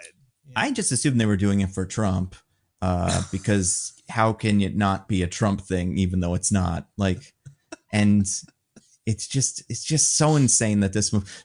Because I did a video about this, and someone pointed out, like, this is kind of, and it's not, but it's kind of a video about Captain America storming the Capitol to overthrow the democratically elected president, right? Kind of like not really, but like a little bit maybe. I think it's, it's not the same thing. I don't remember Joe Biden rampaging down the Capitol, picking up cars, tossing them at guys, but maybe you'd have more of a case. I don't know. And we're going to see there's going to be a lot of trailers coming out soon because we got Super Bowl next week. We didn't really talk about that, but DJ, what are your thoughts on Super Bowl, stuff? Did we talk about that? Maybe we did. I don't know. No, we didn't talk about the Super Bowl. Wait, no, we did. We did talk about the Super right? Bowl. Yeah. Since then, I told everyone to bet the Chiefs. Free money. Right. Bet the Chiefs. Do it. Did you see that supercut of that? This is not financial advice. Gamble. This is not financial advice. Right. Did you see that clip of the guy who put together all the times the refs fucked over the Bills? It's pretty good. It's pretty good. I'm telling you, if you're listening and you're like, I am convinced that the NFL has rigged it so the Chiefs could win, they'd like make money off that. Bet on the Chiefs. That's. Do not contribute to the sports betting epidemic. Do not bet. This is not financial advice. Do friendly bets with your friends for like one of you has to, I don't know. What's the thing you make a friend do as like a bet? Like put a big hat on or something. There's like stupid. This is like, I think not a very common one, but one I think that's gone around for like people who lose their fantasy football leagues, like they have like their punishments. Yeah. So one is that I've seen is that you have to spend 24 hours in a Waffle House but you get to reduce an hour for every waffle you eat. Oh, so it's like that. That's not a punishment at all. That's a reward. Yeah. That reminds me of, there was an episode of that show. What was it called? Review? Yeah, where he Pancakes, ate Divorce, all the and More pancakes. Yeah. That was the best. I think it would, I don't know if we talked about this. I'm pretty sure we didn't talk about this before. We gotta, if fucking Josh Allen wants to do Super Bowl ever, we have to figure out a way to make Haley Steinfeld as big of a star as Taylor Swift somehow. It's hard, but yeah, that's the only way. You know, she's a musician.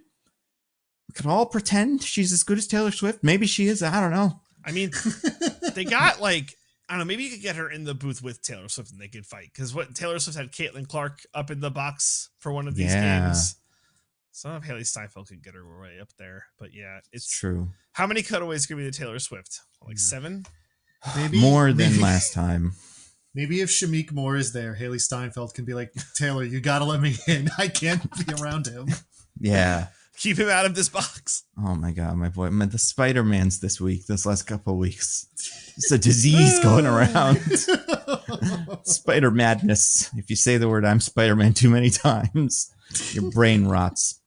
But yeah, so we'll see what we're doing next week. DJ, do you have anything to plug between now and then? We finally recorded an episode of Roses and Rejections. We're back, baby. They're back. Is it because Love is Blind is back? It's almost back. Well, almost that, but Bachelor is back. We talked about it. It's fine. Traders. We talked Traders. Lots of Traders. I believe I mentioned this last week as my rec, but like Traders is just like coming in so hot. And yeah, so we talk about a bunch of stuff that we catch up on. I've heard that, I don't remember if we've ever talked about this. British Traders is apparently very good. Yeah. Have you watched it? Do you? I think have not, but I've heard it's good. Okay. Yeah. I should. I don't remember where I heard this, but I have heard this a couple times this week. What about you, Diggins? Do you have anything to plug? Nope. What about you, Nando? I put out some videos. I have 3 Nando V Movies videos that'll be out soon enough. One is the 2 of them are all my MCU pitches, but in one video as like a thing, because that's what you do in January and February, and it's done. So next we're gonna do actual videos, so those will be fun. Then on the Nando cut, I have my videos. I did a video about all the crazy Marvel news from the last couple days, because it is crazy. Like the Daredevil guy being like, we're better than Penguin. We don't suck, or whatever he said. I don't know. He said something weird.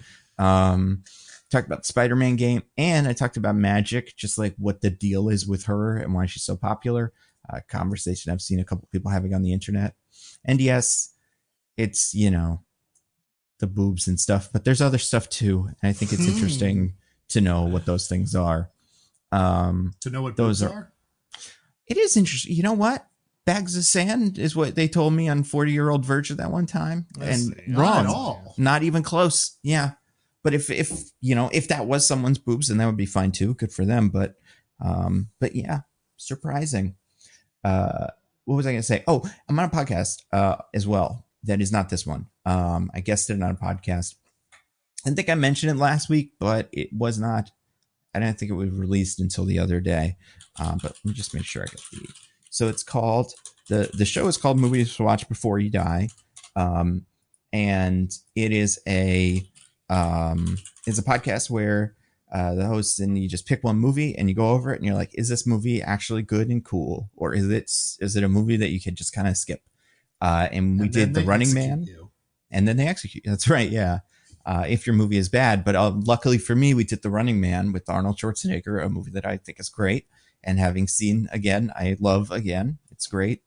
Did you guys watch that old one where he's like on a video or like game show? They got a real life game show host to be the evil game show host, and it's amazing. They're gonna remake it this year with Edgar Wright is redoing it. So okay. It might be like a big hit, assuming it comes out this year, which it's like late December, so you never know. Or like November, something like that. But yeah, it's classic old, like kind of, Arnold apocalypse movie, but it's got a little bit of like media stuff, and you're like, whoa, is it saying something? And yeah, so that is fun. You can listen to that on their podcast feed, Movies to Watch for Free Die, or on their YouTube channel. You can just watch it like you watch all ours by looking at the logo and going, pretty good logo, and then you hear it in the background. But yeah, so until next week, where we'll be doing some movie, who knows? I've been at Nando Movies on Twitter, or on Bluesky. On Bluesky only. I'm at Sippy by Day, also on Bluesky. I'm at C Diggins, also on Bluesky. All right, bye everybody. Goodbye. See ya. Bye.